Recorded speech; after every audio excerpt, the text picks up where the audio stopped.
અડધું ચેપ્ટર તમે શીખી ગયા છો, અડધું ચેપ્ટર આપણે ભણી ગયા. સર ક્યાં ભણી ગયા? તો તમને એમ પૂછે નાઇટ્રોજન કઈ જગ્યાએ આવ્યું શરીરની અંદર? કોઈને ખબર છે નાઇટ્રોજન આપણા શરીરની અંદર ક્યાં આવ્યું છે? કોષની અંદર પ્રોટીન એમિનો એસિડ એમિનો એસિડમાં આવ્યું હતું. ખબર? સર એમિનો એસિડમાં કઈ જગ્યાએ હતું? તો કે સર આપણે સી અહીંયા જોયો તો, અહીંયા સી ડબલ ઓ માઇનસ હતું, અહીંયા આર હતું, અહીંયા એચ હતું ને અહીંયા NH3 પ્લસ હતું. જો અહીંયા એન આવ્યું. બતાવીશ? જ્યુટરાયન બીજા કેમાં બોલતો હિમાંશુ? Peptide sir. કાંઈ સંભળાતું નથી. હું બોલત તું? સર ઝ્વિટર આયન એમ કહે છે. હા ઝ્વિટર આયન છે. બરોબર. હા ઝ્વિટર આયન છે. બરોબર છે. ચાલો. એક સર બીજે નાઇટ્રોજન ક્યાં હતો? પેપ્ટાઇડ બન. નાઇટ્રોજન બીજે ક્યાં આવતો હતો? પ્રોટીન. હા ડીએનએ ની અંદર હતો. ડીએનએ ની અંદર સર ડીએનએ ની અંદર આપણે આવું જોયું હતું. એની અંદર હતું શું હતું? ન્યુક્લિયોટાઇડ. ન્યુક્લિયોટાઇડ ની સંરચનાની અંદર એક તો પેન્ટોઝ શર્કરા હતી, એની સાથે જોડાયેલો હતા નાઇટ્રોજન બેઝ.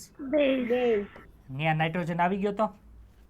હા સર ત્યાં આવી ગયો. તો તમને નાઇટ્રોજન નું પૂછે ક્યાં આવે? તો કે સર પ્રોટીન ની સંરચનામાં આવે, કોષની સંરચનામાં આવે. એવું તો ખબર છે કે નથી ખબર? સર ખબર છે. એમ ફોસ્ફરસ નું પૂછવું હોય તો કે સર ફોસ્ફરસ છે એ ડીએનએ ની અંદર આવે, કોષરસ પટલ ની અંદર આવે. એ રીતે ખબર પડે છે બધાને? તો એ રીતનું જે બધી વસ્તુ છે એ આપણે ભણી ગયા છે, એ બધી વસ્તુ અહીં રિપીટ થશે. એટલે એમાં કોઈ પણ જાતની ચિંતા કરવાની છે નહીં. ઘણા ટ્યુશન ક્લાસીસની અંદર આ ચેપ્ટર બહુ આઉટ ઓફ એનસીઆરટી બધું ભણાવે છે, પણ એ કંઈ કામનું નથી. આપણને ખબર છે ક્યાંથી પૂછાય છે, એનસીઆરટીમાંથી જ પૂછાય. એટલે એનસીઆરટી સિવાય કંઈ કરવાની જરૂર નથી. ચાલો સ્ટાર્ટ કરીએ. સર 2 દિવસથી બહુ વાતો કરતા હતા. હવે આજે ભણાવો. કરતા હતા ને વાતો આપણે?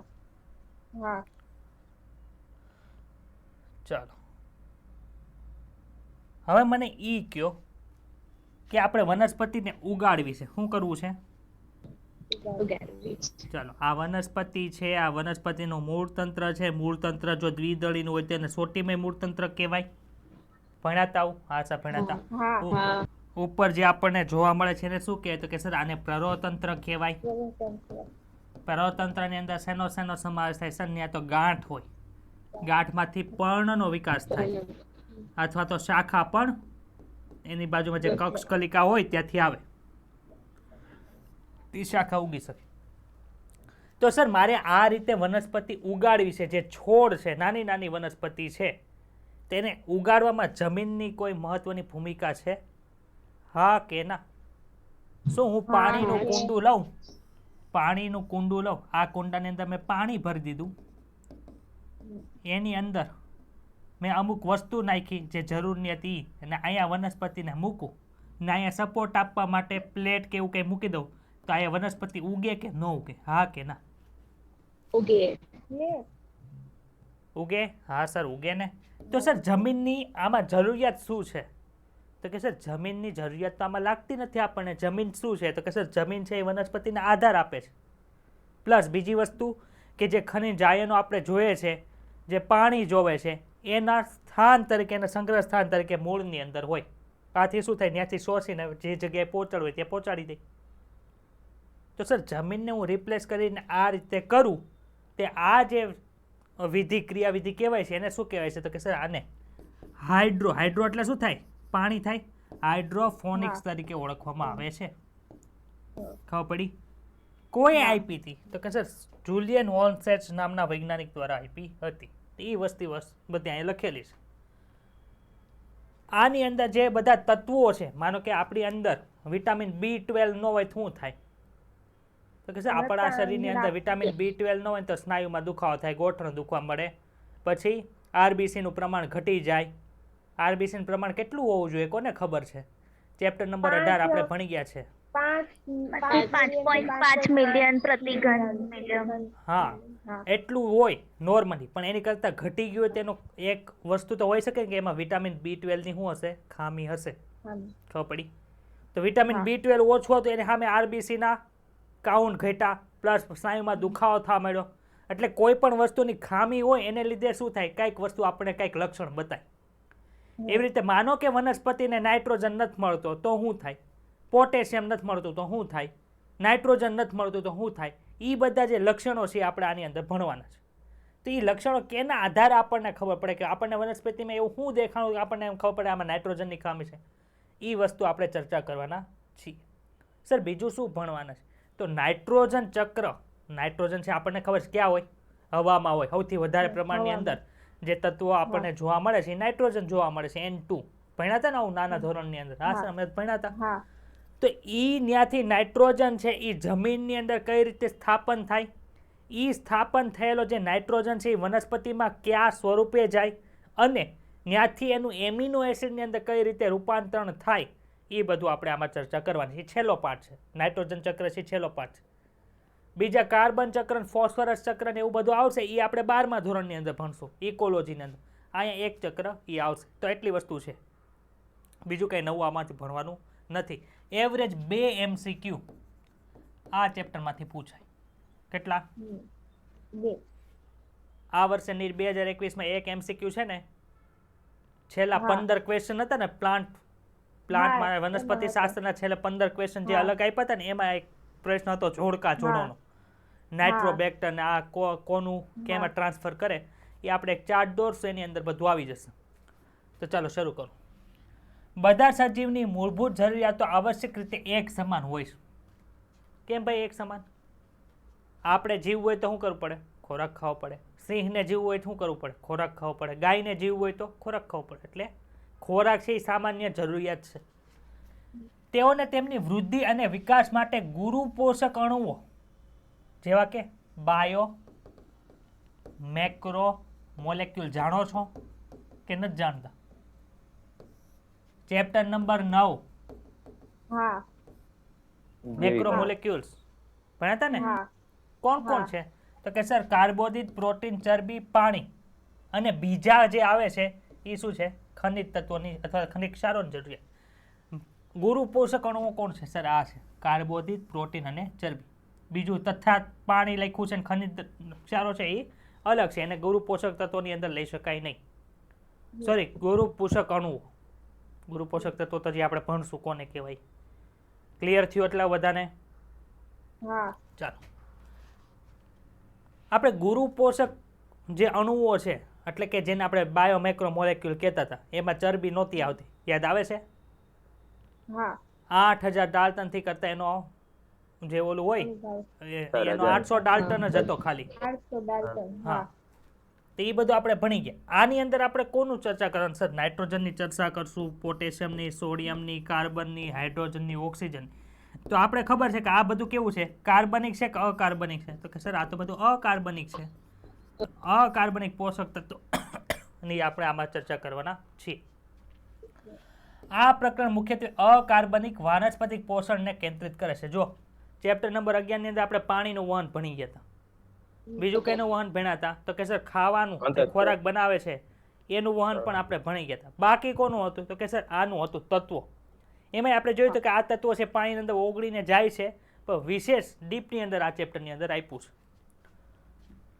જેમાં તમે વનસ્પતિની વૃદ્ધિ તેમજ વિકાસ માટે અનિવાર્ય પોષક તત્વોને ઓળખવાની રીતો, કયા રીતે કયું પોષક તત્વ ન હોય તો શું તકલીફ પડે, એ રીત આપણે જોવાની છે.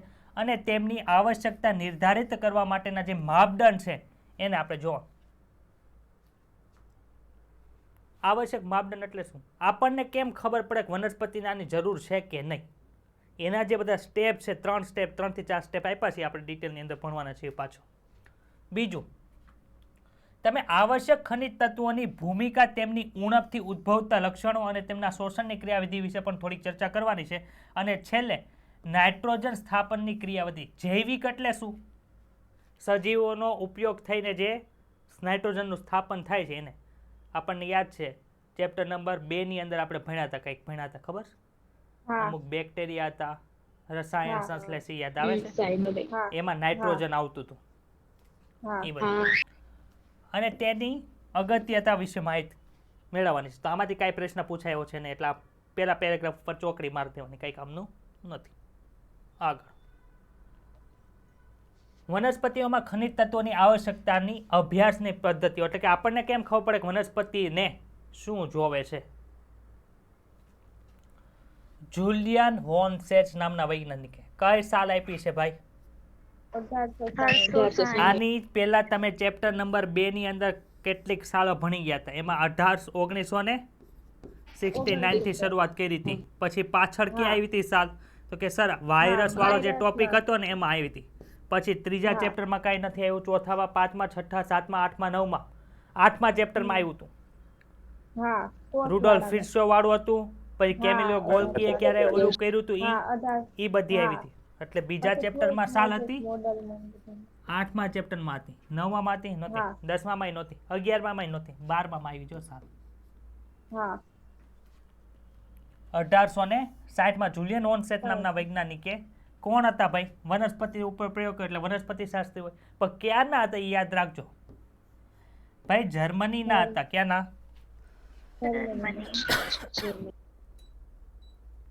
ચાલો, જર્મનીના વૈજ્ઞાનિક હતા.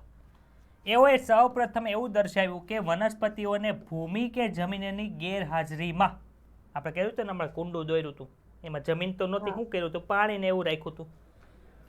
પોષક દ્રાવણ, દ્રાવણ એટલે શું? પાણીના અંદર કંઈક દ્રાવ્ય પદાર્થ ઉમેરીને જે બનાવે એને દ્રાવણ કહેવાય. પણ કેવું પોષણ આપે એવું આથી એને પોષણ દ્રાવણ કહેવાય. એના દ્રાવણમાં પુખ્ત અવસ્થા સુધી ઉછેરી શકાય છે. વનસ્પતિઓને પોષક દ્રાવણમાં ઉગાડવાની જે આ પદ્ધતિ છે ને, જલ સંવર્ધન અથવા તો હાઇડ્રોપોનિક્સ તરીકે ઓળખવામાં આવે છે. આ વર્ડ ઇંગ્લિશ યાદ રાખજો, hydroponics. What is the meaning of hydroponics? એ ખાસ યાદ રાખવું. ત્યારબાદ કેટલીક ઉચ્ચ કક્ષાની રીતો કે પદ્ધતિઓ પ્રયોગમાં ઉપયોગમાં લેવાયેલી છે. કઈ કઈ છે એ જોઈએ હમણાં. અહીં પાછળ છે ને આકૃતિની બધું આપેલું છે, જેનાથી વનસ્પતિઓ માટે ખનિજ પોષક તત્વોની આવશ્યકતા નક્કી કરવામાં આવી છે. ઉપરોક્ત બધી પદ્ધતિઓના પ્રયોગના નિષ્કર્ષ દ્વારા, એટલે કે એનું તારણ એ નીકળ્યું છે કે વનસ્પતિઓને ભૂમિ વગર પોષક દ્રાવણની અંદર ઉગાડી શકાય છે. અને આ પદ્ધતિઓમાં શુદ્ધ કરેલ પાણી તેમજ ખનિજ પોષક તત્વોની આવશ્યકતા હોય છે, ભૂમિની જરૂરિયાત નથી. હવે માનો કે આ ટેકનિક ન નીકળી હોત તો શું થાય?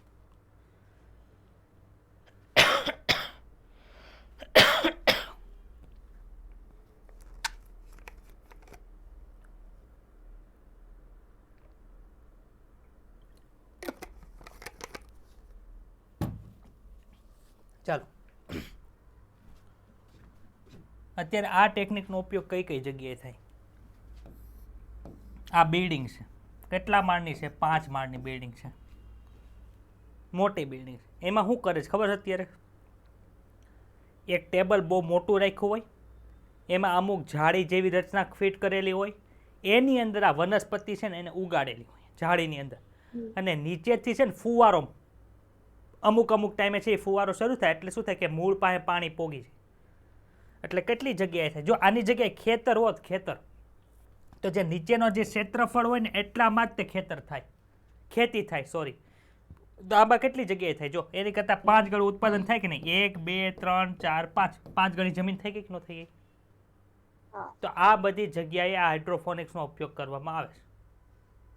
સમજાય છે કે ઊંઘ આવે છે? નવા બેન એવી સુઈ ગયા લાગે છે. શું નામ છે બેનનું? જાગું જ છું સર. ઓકે. શું તમે સમજાવી શકો કે કેમ આટલું બધું આવશ્યક છે ભાઈ? જો ખનિજ પોષક તત્વો ન હોય તો વનસ્પતિ કોઈ દિવસ જીવી શકે નહીં. માનો કે નાઇટ્રોજન જ એની પાસે નથી, શું થાય? ડીએનએ નો બને, પ્રોટીન ન મળે. એટલે આપણને ખબર છે કે ડીએનએ પ્રોટીન ન હોય, નવા કોષો ન બને અને વનસ્પતિ સુકાય જાય. પાણી તો જરૂરી છે. હું કામ? તો કે સર પાણી છે એના દ્વારા જ તે પ્રકાશ સંશ્લેષણની એ બધી પ્રોસેસ થાય છે. પાણી ન હોય તોય તે વનસ્પતિ જીવી શકે નહીં. આથી એ આવશ્યક છે. શ્રેણીબદ્ધ પ્રયોગોના અંતે વનસ્પતિના મૂળને પોષક દ્રાવણમાં રાખવામાં આવ્યા. એટલે કે આ એક પારદર્શક બીકર જેવું છે, એની અંદર શું નાખ્યું? દ્રાવણ. એ દ્રાવણની અંદર વનસ્પતિનું જે મૂળ હતું એને શું કરી દીધું? ડૂબાડી દીધું. હવે શું કર્યું? તત્વને ઉમેરીને અથવા તો દૂર કરીને અથવા તો વિવિધ સાંદ્રતા જાળવીને, માનો કે અમુક છે એની સાંદ્રતા વધુ રાખી દે તો આની ઉપર શું અસર થાય? આપણે એક છે ને આમાં ટોપિક છે લઘુ પોષક તત્વોની વિષારીતા. લઘુ પોષક તત્વો એટલે હમણાં સમજાવું છું, પરંતુ જો જેનું જે માપ હોય એની કરતાં વધુ પ્રમાણની અંદર આવે તો એ શું થાય, નુકસાન કરે.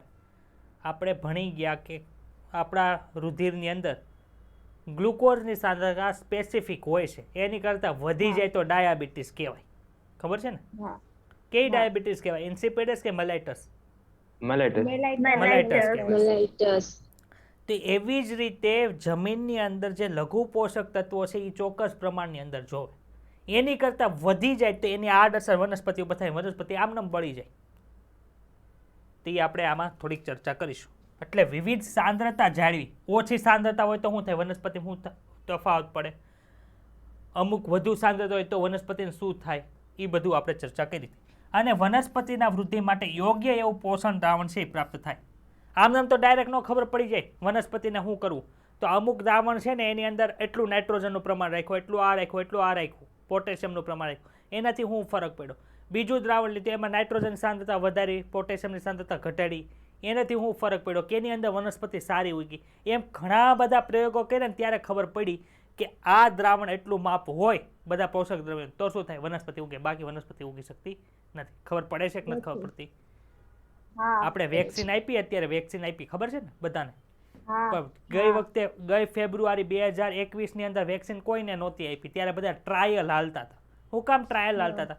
તો કે સર આપણને ખબર જ નહોતી આ વેક્સિન શરીરની અંદર જાય તો શું થાય. એટલે ઘણા બધા પ્રયોગો કર્યા હતા ને, પછી આપણા બધાને આપી કે હવે સેફ છે, હવે તમે બધાને આપી શકો. એમ ડાયરેક્ટ પાણી લીધું ને એની અંદર નાઇટ્રોજન ને પોટેશિયમ ને એ બધું નાખે ડાયરેક્ટ વનસ્પતિ ન ઉગી જાય. ઘણા બધા પ્રયોગ કરવા પડે ત્યારે ખબર પડે કે આટલું સાંદ્રતાની અંદર જો ખબર પડે છે આ લાઈન હું કહેવા માંગે છે.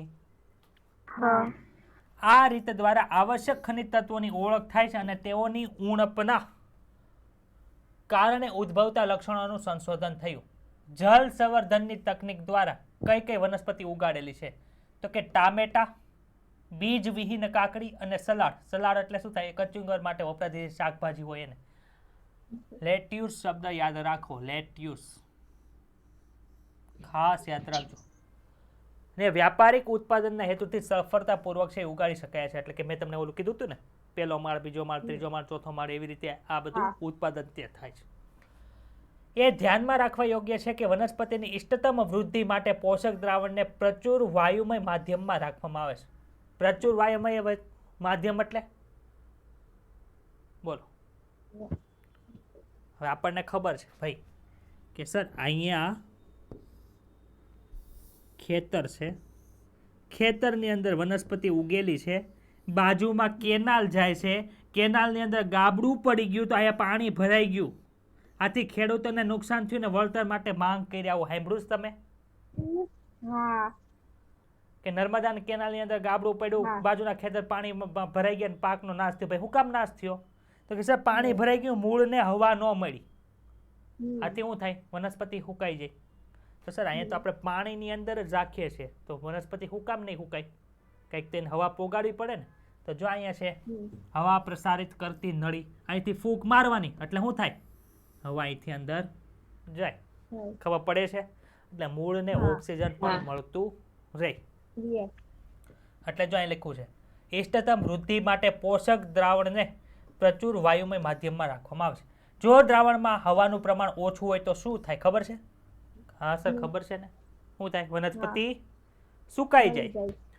જળ સંવર્ધન તકનીકને 11.1 ને 11.2 માં દર્શાવેલ છે. ચાલો 11.1 છે, એમાં શું કર્યું છે તો કે સર આ એક બકેટ રાખ્યું છે. એ બકેટની અંદર એક વનસ્પતિ છે, નાની છે, જો પાડા જેવી નથી, નાની એવી વનસ્પતિ છે, એને મૂકી દીધી. હવે આમ નામ રાખે શું થાય ભાઈ, આમે પડી જાય ને આમે પડી જાય. એટલા માટે અહીંયા સપોર્ટ રાખ્યો. જો બતાય છે અહીં સપોર્ટ રાખેલો હોય એવું કે નથી બતાતું? વચ્ચે રૂ રાખ્યું છે જેનાથી આ આમથી આમ ન થાય. અહીંથી હવા પ્રસાર કરતી નળી રાખી. સર આ નળી શું કરે ભાઈ? આ વનસ્પતિ છે જેમ જેમ ઉગશે એમ એમ આની અંદર જે બધા આપણે પોષક તત્વો રાખ્યા હોય એનો ઉપયોગ કરે કે ન કરે? હિમાંશુ કરે ને? કરે. તો હવે શું થાય, જો આમાં પાછું ઉમેરવું પડે કે ન ઉમેરવું પડે? માનો કે નાઇટ્રોજન છે એ યુઝ કરી નાખ્યું, તો આને ઉપયોગ કરી નાખ્યો હોય તો આને આપણે નાઇટ્રોજન આમાં નાખવો પડે કે ન નાખવો પડે? નાખવો પડે. તો એ ક્યાંથી નાખવા? પાછું આ બધું ઉખેડીને નાખવાનું? તો કે સર નહીં, આ નળીની અંદર નાખી દો એટલે અહીંયા આવી જાય. ખબર પડે છે? એટલે આ નળી શું કરે છે? પાણી અને પોષક દ્રવ્યને ઉમેરવા માટેની ગવણી છે. ક્લિયર કે નથી ક્લિયર થતું? Yes, sir. શું બોલ? હા ક્લિયર. સર આપણે આ જળ સંવર્ધન પદ્ધતિ હોય છે હા એમાં સાહેબ આપણે સાહેબ આ વેલાઓ માટે જોઈએ ને સર. ધારો કે સર આબો હોય, આબો માટે તો સર જળ સંવર્ધન પદ્ધતિ ના લાગુ પડી કે એમાં ન થાય એટલે જ કહું છું નાની નાની વનસ્પતિ. સર બગીચાની વનસ્પતિ આવે ને સર આવો ઓપ્શન આવે તો સર. આપણે છે ને ઓપ્શન આમાંથી જશે. જો આ કચુંબર માટે મેં ઈ હાટું આ વર્ડ સ્પેસિફિક યાદ રાખ્યો. પછી ટમેટા છે, કાકડી છે, એવું બધું યાદ રાખો. હા હવે આંબો ઉગાડ્યો હોય તો એ બધું તોડી ફોડીને બહાર નીકળે, એ તો ન હાલે ને. એટલે તો હું બોલ્યો તો હા પિનલ યાદ છે ને, હું બોલ્યો તો કે અહીંયા પાડા જેવી વનસ્પતિ નથી એવું. હા સર બસ. ચાલો આ ક્લિયર થઈ પેલી પદ્ધતિ. હા બીજી પદ્ધતિ જો. બીજી પદ્ધતિમાં શું કર્યું ખબર છે? તો કે સાહેબ બીજી પદ્ધતિની અંદર એક આવી નળી લીધી. નળીને આવો ઢાળ આપેલો છે. અહીંયા ઊંચાઈ ઉપર છે, અહીંયા નીચાઈ ઉપર છે. એટલે હું અહીંયા પાણી નાખું તો શું થાય ભાઈ? કયો તો આમ જાય.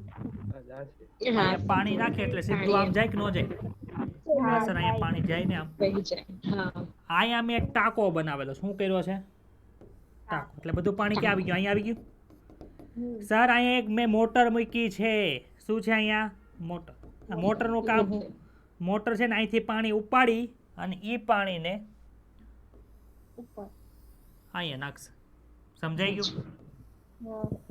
હા એટલે પાણી અહીંયા પાછું આવ્યું, ત્યાંથી પાછું ફરીને ક્યાં જાય? આ ના ટાંકાની અંદર જાય. ચલો પાણી આખી અહીંયા આવે, પાછું અહીંયા જાય, અહીંયા આવે, અહીંયા જાય. થાય કે ન થાય? હા સર થાય. હા હવે વનસ્પતિને ક્યાં મૂકી સર? તો કે સર વનસ્પતિને અહીં ઉગાડી દઈશ. હોય કે ન હોય? અહીં વનસ્પતિ નાની નાની વનસ્પતિ છે. હિમાંશુ બતાવે છે ને નાની નાની વનસ્પતિ. મોટી મોટી નથી, નાની નાની છે. હાલો અહીંયા નાની નાની વનસ્પતિ ઉગાડી દીધી. હવે અહીંયા મૂળ હોય કે ન હોય? એના મૂળ જો આમ હશે. શું કામે? તો કે સર પાણી આમ જાય છે એટલે જાય ને પાણી આમ. હા હવે આ મૂળને જે વસ્તુની જરૂર હશે ને એ વસ્તુનું લઈ લેશે ને અહીંથી મોટર સતત શરૂ જ હોય. પાણી ઉપર નાખી રાખે, પાછું પાણી હેઠું આવે, પાણી ઉપર નાખી રાખે, પાણી હેઠું આવે.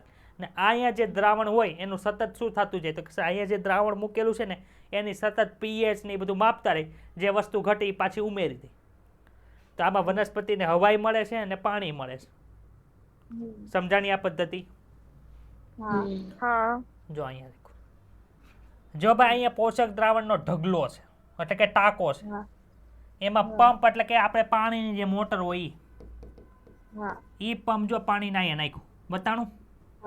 એટલે અહીંથી પાણી બધું જો અહીંથી પાછું ઢોળાય છે આ ટાંકામાં. હવે અહીંયા નળીની અંદર કેવું બતાતું હોય તો જો અહીંયા બતાય છે. નળીને અહીંથી મેં કાપી નાખી એટલે જો મૂળ બતાના આ બાજુ છે. બતાય છે કે નથી બતાતા? ડાઉટ છે આમાં કાંઈ? ચાલો એટલે હું લખ્યું છે જળ સંવર્ધનથી વનસ્પતિઓનું ઉત્પાદન વનસ્પતિઓને નળી કે ઢાળવાળા સ્થાનો ઉપર ઉછેરવામાં આવે છે. પંપ પોષક દ્રાવણનું તેના સંચય સ્થાનથી, સંચય સ્થાન એટલે કે આ ટાંકો છે એ એકત્રિત થાય છે એટલે એને સંચય સ્થાન કહેવાય. નળીના બીજા છેડપ તરફ વહન કરે છે. દ્રાવણ નળીની નીચે વહન દરમિયાન ગુરુત્વાકર્ષણને કારણે તે પોતાના સંચય સ્થાને પાછું આવી જાય. અહીં આવે છે ને, શું કામે? ઢાળ રાખ્યો તો અહીં ગુરુત્વાકર્ષણને લીધે હેઠું પડે છે. આપેલ વ્યવસ્થામાં એવા છોડ દર્શાવવામાં આવેલા છે કે જેના મૂળ સતત વાત પોષક દ્રાવણમાં ડૂબેલા રહે છે. વાત પોષક દ્રાવણ એટલે શું? પોષક દ્રાવણ તો છે પણ એને હવાઈ મળે છે એટલે આ સુકાઈ જાય નહીં. આકૃતિમાં દર્શાવેલ તીર છે એ વહનની દિશા દર્શાવે છે. આ તીર જે બધા છે ને, આ એક તીર આમ છે એટલે પાણી ત્યાંથી પોષક દ્રાવણમાં આવ્યું, અહીંથી ઉપર ચડ્યું, અહીંથી પાછું હેઠું આવ્યું, અહીંથી પાછું આમ. ક્લિયર? હા બોલ. સર આજે તમે કહો છો રાઉન્ડ વાળું કાપીને એનું મૂળ બતાય છે ઈ નો સમજાણું. કયું આ નો સમજાણું? હા વચ્ચે વાળું જે છે ને, હા બસ એમાં કાંઈ નથી કર્યું. જો અહીંયા વનસ્પતિ છે ને અહીંયા મૂળ ને એવું બધું બતાવીને, કેમ કે અહીંયા પાઇપલાઇન ફિટ કરી છે. આમાં કે પાઇપલાઇન છે જો આ મારો હાથ છે શું છે પાઇપલાઇન છે, તો આ પાઇપલાઇન હોય ને અહીંયા વનસ્પતિ આ ઉગાડેલી છે, તને મૂળ તને બતાય કે ન બતાય? સર નથી બતાતા. એટલે મેં અહીંથી એટલો ભાગ કાપીને ક્યાં દર્શાવ્યો? ઉપર દર્શાવ્યો. અચ્છા. હવે પાણી અહીંથી આમ જાય છે તો મૂળ કઈ દિશામાં હોય? અહીંથી આમ જ હોય. અહીંયા હું એક ફૂગો લટકાવી દઉં, હું દર્શાવું? ફૂગો લટકાવું, અહીંથી હું ફૂંક મારું, ફૂગો કેમ જાય? આમ જાય. આમ ન જાય, વિધુત ન જાય. એટલે અહીંથી પાણી છે એ આમ જાય તો મૂળે એ જ દિશામાં હોય ને, એવું દર્શાવેલું છે નહીં. સમજાણું? હા. ચાલો, આવશ્યક ખનિજ તત્વો. આવશ્યક ખનિજ તત્વો એટલે શું? જેની જરૂર છે. આપણે 2 એમિનો એસિડ જોયા હતા, ખબર છે ને? આવશ્યક એમિનો એસિડ ને બિન આવશ્યક એમિનો એસિડ, ચેપ્ટર નંબર 9 ની અંદર. એવી રીતે વનસ્પતિ માટે આવશ્યક તત્વો, અમુક એવા તત્વો છે એની વનસ્પતિને વધુ જરૂર પડે છે, અમુક એવા તત્વો છે એને વનસ્પતિની ઓછી જરૂર પડે. પણ સર ઓછું ને વધુ કેમ ખબર પડે? જેમ આપણે સાંદ્રતા કોઈ નિશ્ચિત કરવી તો એક પર્ટિક્યુલર સાંદ્રતા મૂકી હોય ને કે આ સાંદ્રતાથી ઉપર જરૂર હોય તેને વધુ જરૂરિયાત કહેવાય, આ સાંદ્રતાથી ઓછી જરૂર હોય તેને શું કહેવાય? ઓછી જરૂરિયાત કહેવાય. એવી રીતે જો આ સાંદ્રતા આપી છે. ભૂમિમાં આવેલા મોટા ભાગના ખનિજ તત્વો છે એ મૂળ દ્વારા વનસ્પતિમાં પ્રવેશી શકે છે.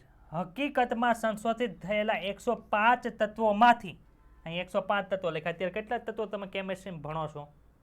115. હા, એટલે ઈ અનબીયમ ને એવું બધું આવે છે, એને સ્પેસિફિક નામે આપી દીધા છે અત્યારે, પેલા નહોતા આપ્યા.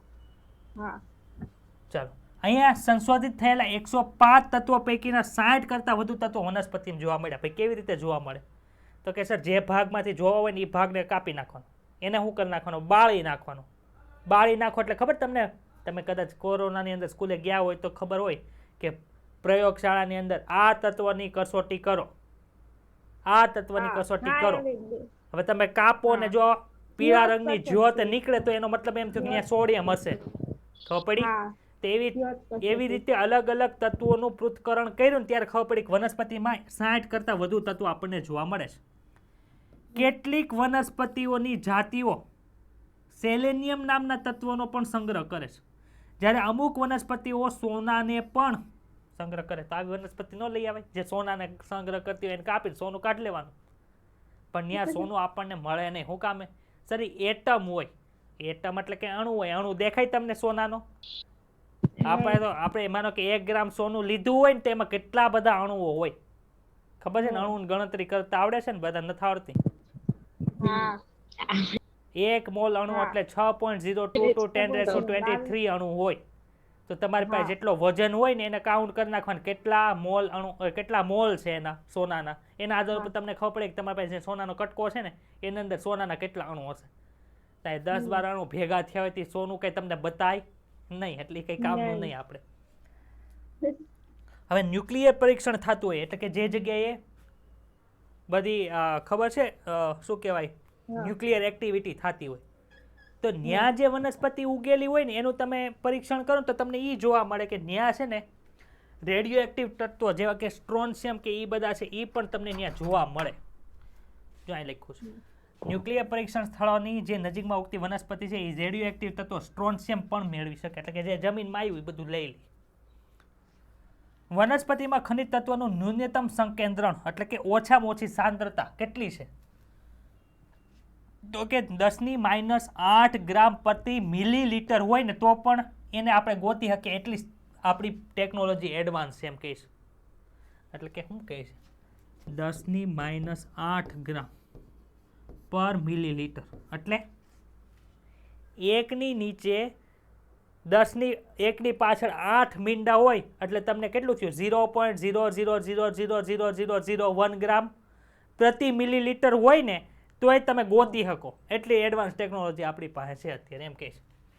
પ્રશ્ન એ થાય છે કે શું બધા વિવિધ વિપરીત ખનિજ તત્વો જે વનસ્પતિઓ મેળવે છે જેમ કે સોનું છે, સ્ટ્રોન્શિયમ છે, એનું કઈ કામ છે વનસ્પતિની અંદર? સ્ટ્રોન્શિયમ વનસ્પતિ શું કામમાં આવવાનું?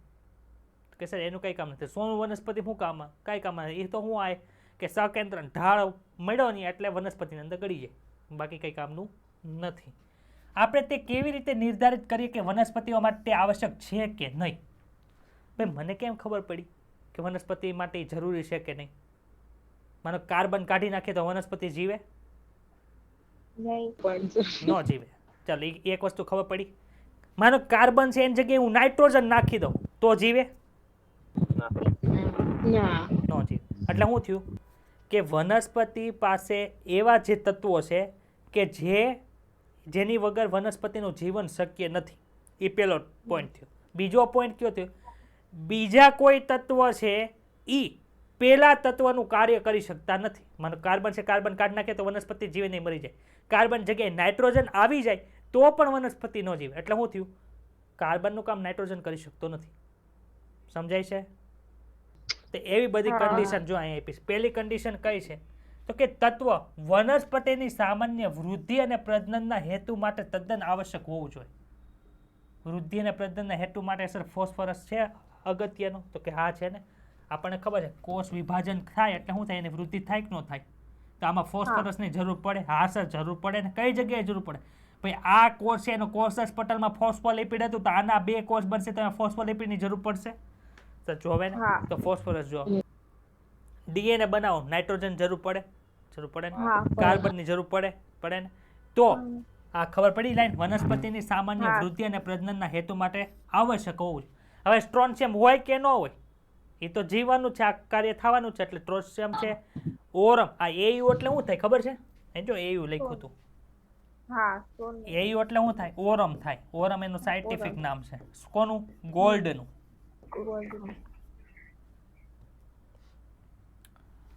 તે તત્વોની ગેરહાજરીમાં એટલે કે જે ખૂબ જ આવશ્યક છે એની ગેરહાજરીમાં વનસ્પતિ પોતાનું જીવનચક્ર પૂરું કરી શકતું નથી અને બીજને પણ સર્જી શકતું નથી. એટલે કે બીજ ઉત્પન્ન ન થાય. બીજ કોના બનેલા હોય ભાઈ? કોષોના જ છે બનેલા. ખબર છે ને? ગમે એ સજીવ છે કોષનો જ બનેલો છે. એટલે આ પહેલા પોઈન્ટમાં કોઈને વાંધો? બીજો પોઈન્ટ કયો છે? તત્વની આવશ્યકતા વિશિષ્ટ હોવી જોઈએ.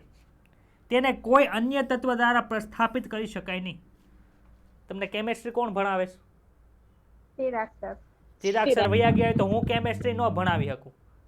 એટલે કે ચિરાગ સર છે કેમેસ્ટ્રી ભણાવવા માટે આવશ્યક છે, ખૂબ જ આવશ્યક છે. એનું કાર્ય હું કરી શકતો નથી. એવી રીતે તત્વની આવશ્યકતા વિશિષ્ટ હોવી જોઈએ. કેમેસ્ટ્રી ભણાવવાની વિશિષ્ટતા ચિરાગ સરની છે, મારી વિશિષ્ટતા બાયોલોજી ભણાવવાની છે. એમ તેને કોઈ અન્ય તત્વ દ્વારા પ્રસ્થાપિત કરી શકતો નથી. ચિરાગ સર અહીંયા આવી ગયો બાયોલોજીનો ભણે, હું એની જગ્યાએ આવી ગયો કેમેસ્ટ્રીનો ભણાવી શકું.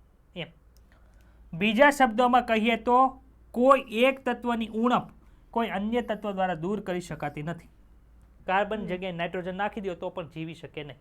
સમજાય છે? બીજો પોઈન્ટ. ત્રીજો પોઈન્ટ, તત્વ વનસ્પતિની ચયાપચયની ક્રિયામાં પ્રત્યક્ષ રૂપે ભાગ લેતું હોવું જોઈએ. ભાઈ ચયાપચયની ક્રિયા આપણે બહુ સમજ્યા છીએ. ચયાપચય એટલે મગજની અંદર કઈ લાઈટ થાય બતાય છે. કૂતરો બોલે કૂતરો બતાય એમ ચયાપચયની ક્રિયા એટલે બતાય કે નથી બતાતી? હું બતાય સર કોષોની અંદર જેટલી બધી પ્રક્રિયા થાય ને પ્રોટીનમાંથી ચરબી બને, ચરબીને તોડીને ફેટી એસિડ ગ્લિસરોલ બને, એ બધું શું છે? ચયાપચયની ક્રિયા. તો આ તત્વ છે ચયાપચયની ક્રિયામાં ભાગ લેતું હોવું જોઈએ.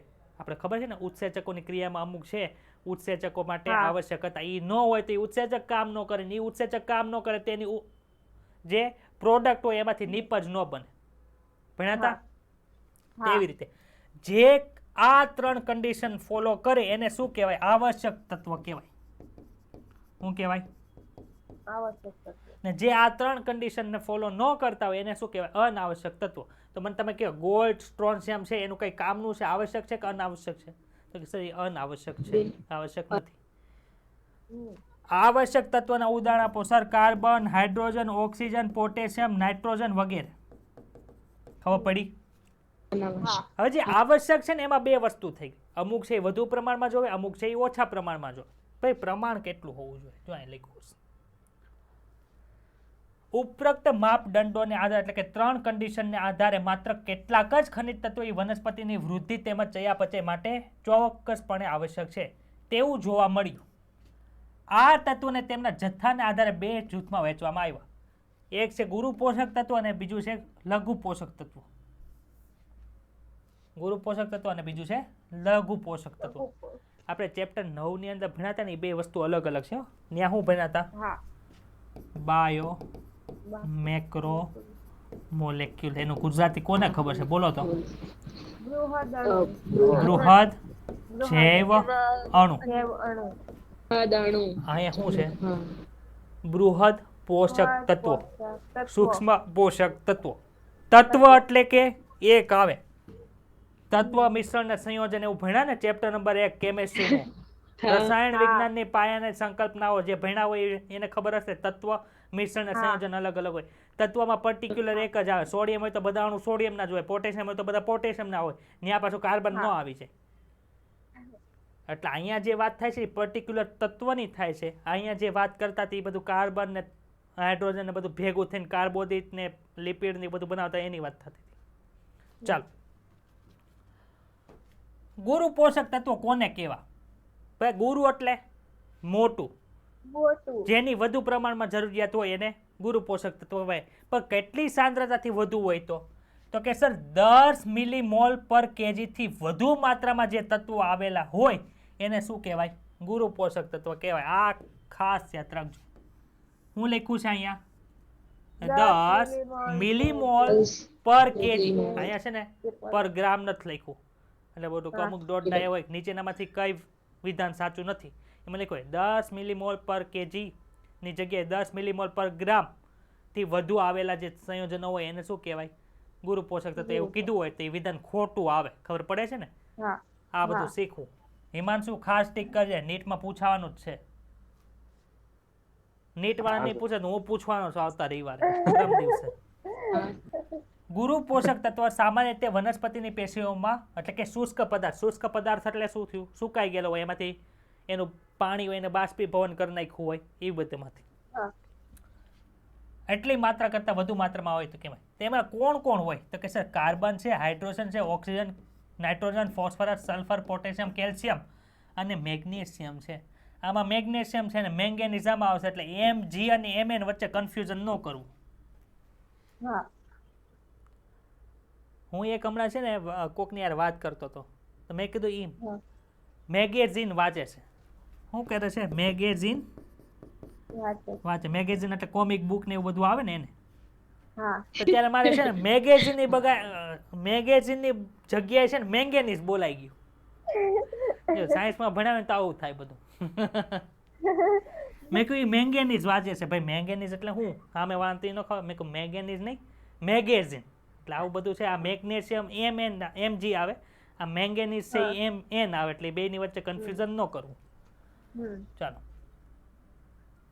કયા કયા તત્વો વધારે પ્રમાણમાં છે ખાસ યાદ રાખજો આટલા મોટા મોટા નામ એ નહીં યાદ રાખવાના તમે 12 સાયન્સ પાસ કરીને આવ્યા છો તમને આવી ખબર હોવી જોઈએ આવું કંઈક આવે હા આવે ને આવું કંઈક હા એના આધારે છે એ યાદ રાખવાના એટલા મોટા મોટા નામ નહીં રાખવાના hydrogen oxygen nitrogen phosphorus sulphur potassium calcium magnesium છે એટલું યાદ રાખજો એમાંથી કાર્બન હાઇડ્રોજન ને ઓક્સિજન ક્યાંથી મળી જાય તો કે સર CO2 અને પાણીમાંથી મળી જાય પાણી ઉપર ગયો એટલે જો હાઇડ્રોજન ઓક્સિજન આવી ગયા વનસ્પતિ છે એ વાયુરંધ્ર દ્વારા CO2 લે છે તેમાં કાર્બન ઓક્સિજન આવી ગયા એટલે એને બીજી જગ્યાએથી મેળવવાની જરૂરિયાત રહેતી નથી પરંતુ એની સિવાયના જે બીજા બધા છે નાઇટ્રોજન છે ફોસ્ફરસ સલ્ફર પોટેશિયમ કેલ્શિયમ એ ક્યાંથી આવે તો કે સર ખનિજ તત્વો આવા ભૂમિમાંથી ખનિજ સ્વરૂપે શોષણ પામે છે તો આમાં કોઈને કઈ ડાઉટ છે તો બોલો ના ચલો આગળ વધવું સર લઘુ પોષક તત્વો એટલે શું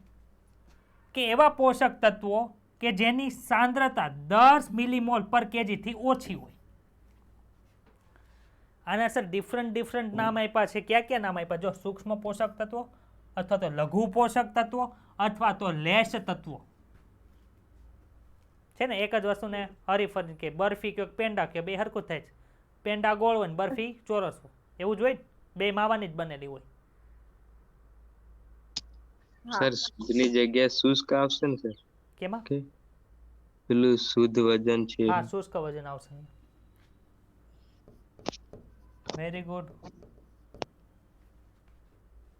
વેરી ગુડ સંતોષ ચાલો સૂક્ષ્મ પોષક તત્વો અથવા તો લેસ પોષક તત્વો કે જેની આવશ્યકતા ઓછી માત્રામાં હોય ઓછી માત્રામાં એટલે કે શુષ્ક વજનના 10 મિલીમોલ પર કેજી થી ઓછી સાંદ્રતામાં હોવા જોઈએ તેમાં કોનો સમાવેશ થાય તો કે સર આયર્નનો થાય એટલે કે Fe થાય જેને તમે Fe કહો છો લો મેંગેનીઝ Mn મેગેઝીન નથી, મેંગેનીઝ છે. કોપર, મોલિબ્લેડમ MO થી દર્શાવાય, અહીં કેપિટલ O M હોય, MO. ઝેડન, બોરોન, ક્લોરીન, નિકલ Ni એનો સમાવેશ થાય છે. ખબર પડી ગઈ કે ડાઉટ છે? સાંદ્રતા ખાસ યાદ રાખવી. ઉપર વર્ણવેલા 17 આવશ્યક તત્વો ગણતરી કરો તો આ બે ભેગા થઈને 17 થાય છે કે નથી થતા? ચાલો સ્પીડમાં કાઉન્ટ કરો, મને અડધી મિનિટની અંદર જવાબ જોઈએ.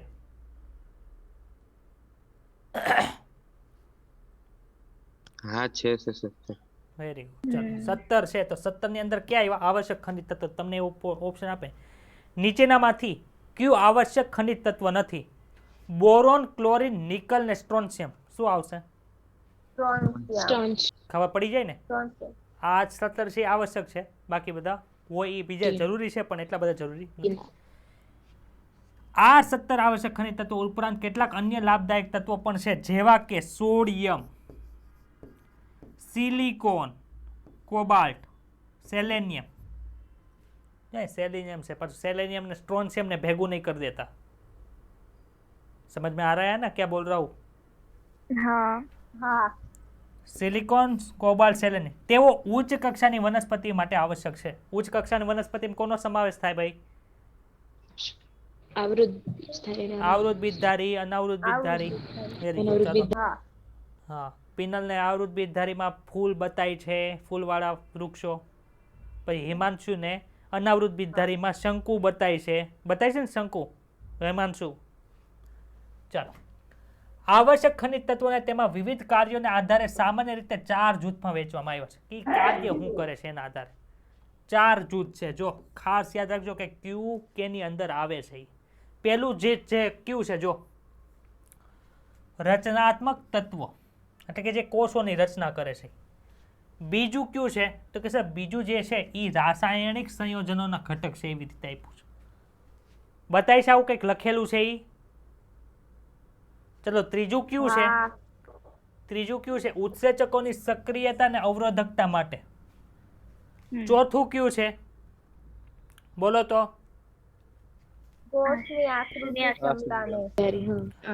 અહીંયા જે વસ્તુ હશે ને એ પાછળ છે ને સોડિયમના કાર્ય, પોટેશિયમના કાર્ય એમાં આપ્યું હશે ને, એમાં વિવિધ રીતે અલગ અલગ આપ્યું હશે. આ જો આ છે ને તમે ભણી ગયેલા છો. જો આ જે છે એ ચેપ્ટર નંબર 9 ની અંદર આવી ગયું. આ શ્રુતિ કોને લીધે થાય એ આપણને ખબર છે. આ શ્રુતિ તો ખબર છે ને, ચેપ્ટર નંબર 11.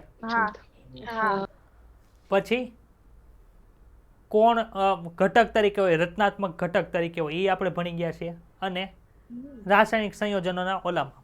તો ચાલો પેલું જો, આવશ્યક ખનિજ તત્વો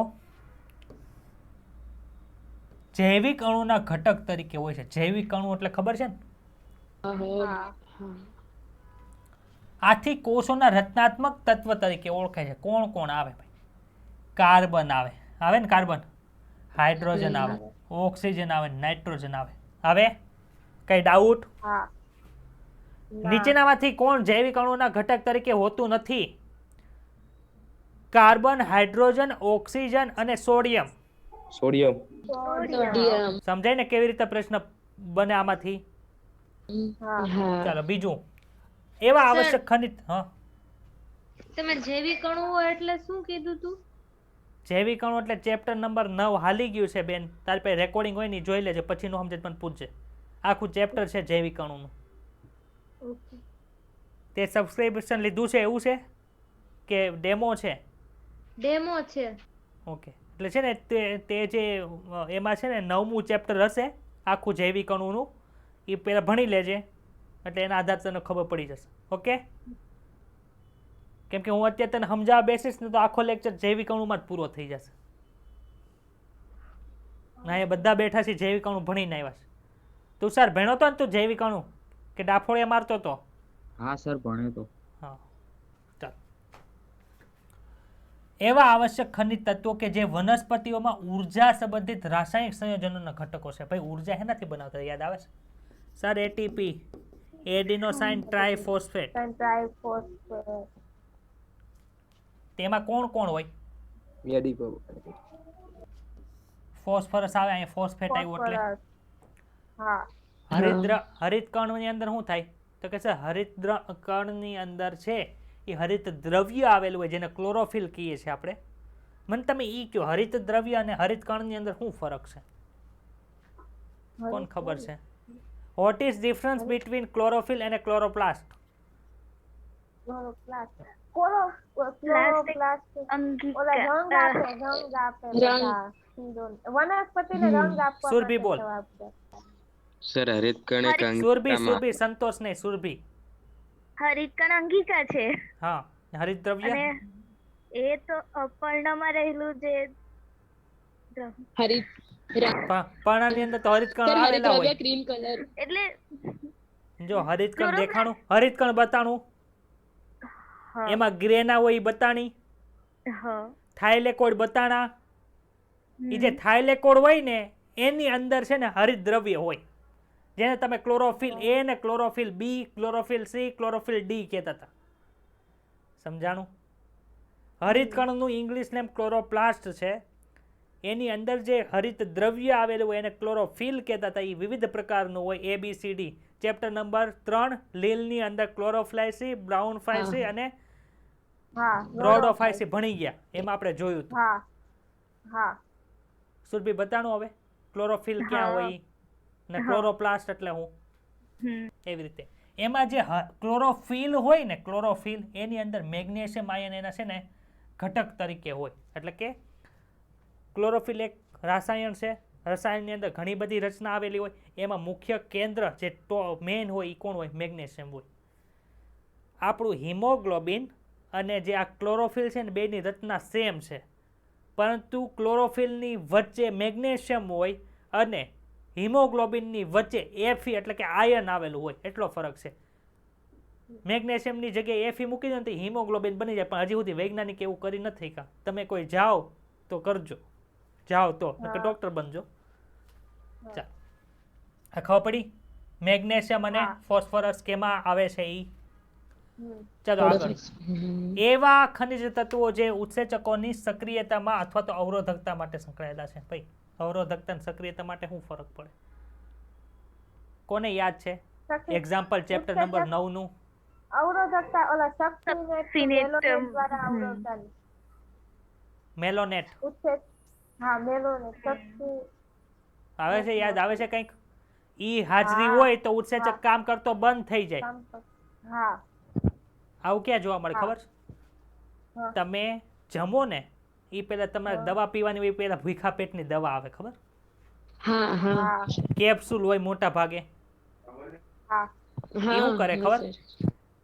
એ અંદર જાય ને એટલે આપણે જે એસિડનું જે સ્ત્રાવ થાય ને એને ઘટાડી દે, એટલે તમને તીકડી ખાવ ને એ પછી તમને એસિડિટી ન થાય.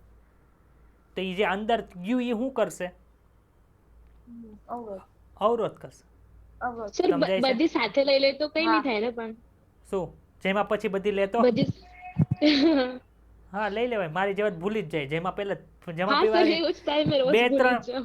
ત્રણ ખાઈ લઈએ ને શું કહેવાય કોળિયા, પછી યાદ આવે કે ભૂખા પેટની દવા તો રહી ગઈ હતી. હા સર એવું જ, એટલે મેં અમુક બધી સાથે અમુક લઈ લઉં. કન્ડિશન હોય ને, અમુક કન્ડિશન એમાં હાલે, અમુક કન્ડિશનની અંદર નો હાલે. નહીં સર નોર્મલ શરદી ખાંસી. હા હા તો હાલે, તો હાલે. ચાલો, આવશ્યક ખનિજ તત્વો જે ઉત્સેચકની સક્રિયતા હોય, અવરોધકતા એની સાથે સંકળાયેલા હોય. એક્ઝામ્પલ તરીકે રિબ્યુલોઝ બાયફોસ્ફેટ કાર્બોક્સાઇલેઝ ઓક્સિજન રૂબિસ્કો વનસ્પતિ પ્રાણી આખી જીવાવરણની અંદર સૌથી વધારે પ્રમાણમાં આવેલો ઉત્સેચક છે. એટલે કે પ્રોટીન છે, પ્રોટીન જ ઉત્સેચક તરીકે વર્તે છે ને. હા ઈ કોનાથી સક્રિય થાય?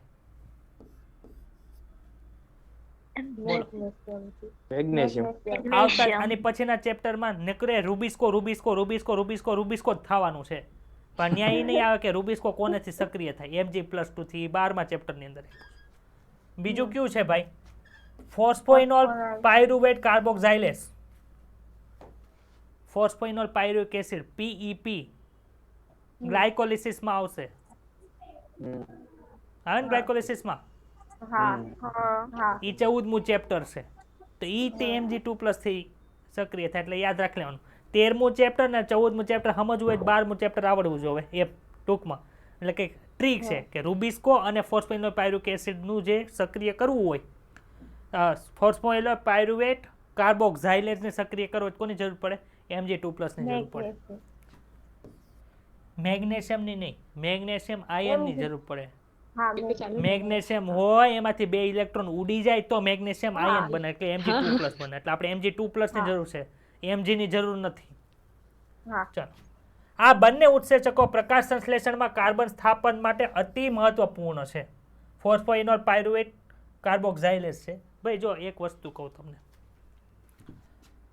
ચયાપચયની ક્રિયા છે ને એ કેવી છે?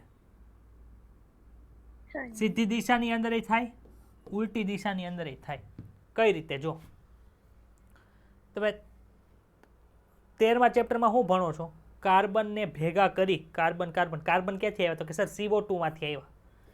CO2 ને ભેગા કરીને તમે શું બનાવો છો? ગ્લુકોઝ બનાવો છો. 14મા ચેપ્ટરમાં શું કરશો? તો કે સર ગ્લુકોઝને ખાઈને આપણે CO2 બહાર કાઢીએ. અત્યારે માનો કે હું આ ઉચ્છ્વાસ કરું છું, એમાં CO2 આવ્યો, એ ક્યાંથી આવ્યો? ગ્લુકોઝને તોડ્યો એટલે જ આવ્યો ને. તો ઉલટી પ્રક્રિયા થઈ કે ન થઈ? સમજાય છે? હા તો આપણે ચેપ્ટર નંબર 13માં CO2 ને ભેગા કરીને ગ્લુકોઝ બનાવવાનું, 14મા ચેપ્ટરમાં ગ્લુકોઝને તોડીને પાછા CO2 મુક્ત કરવાના છે. એટલે અહીંયા ખાલી પ્રકાશ સંશ્લેષણ શું કામ લખ્યું ખબર પડી? આ ફોસ્ફોઇનોલ પાયરુવેટ કાર્બોક્સાઇલેસ એ ન્યાય આવે. માનો કે અહીંયા મેં એક સીડી દોરી છે. શું કર્યું છે? બતાય સીડી. હા અહીંયા એક ડાગલો દોરું છું.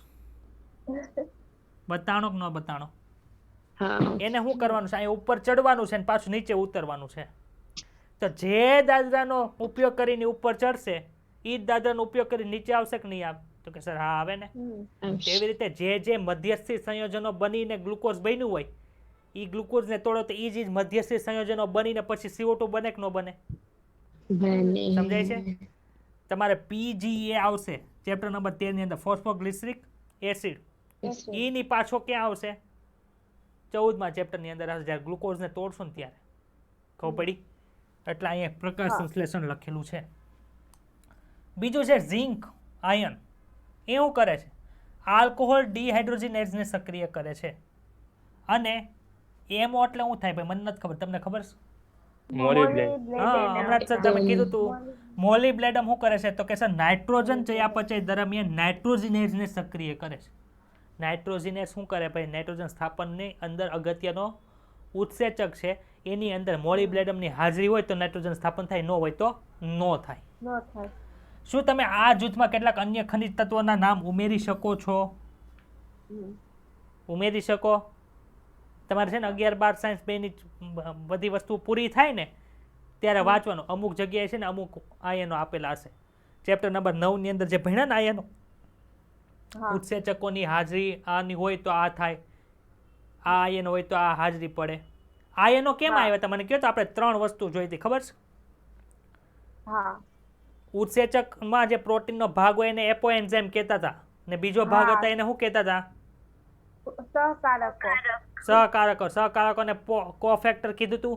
કોફેક્ટર પાછા 3 પ્રકારના હતા. એમાંથી આયન કેમ આવતો તો એ કયો તો?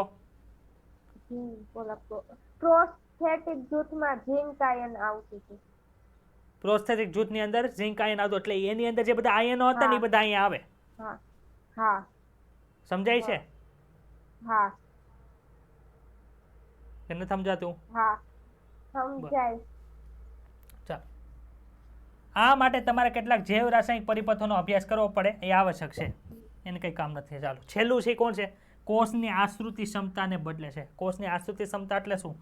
અહીંયા હું વધારે પોટેશિયમ આયન નાખ દઉં તો જલ ક્ષમતા વધે ઘટે?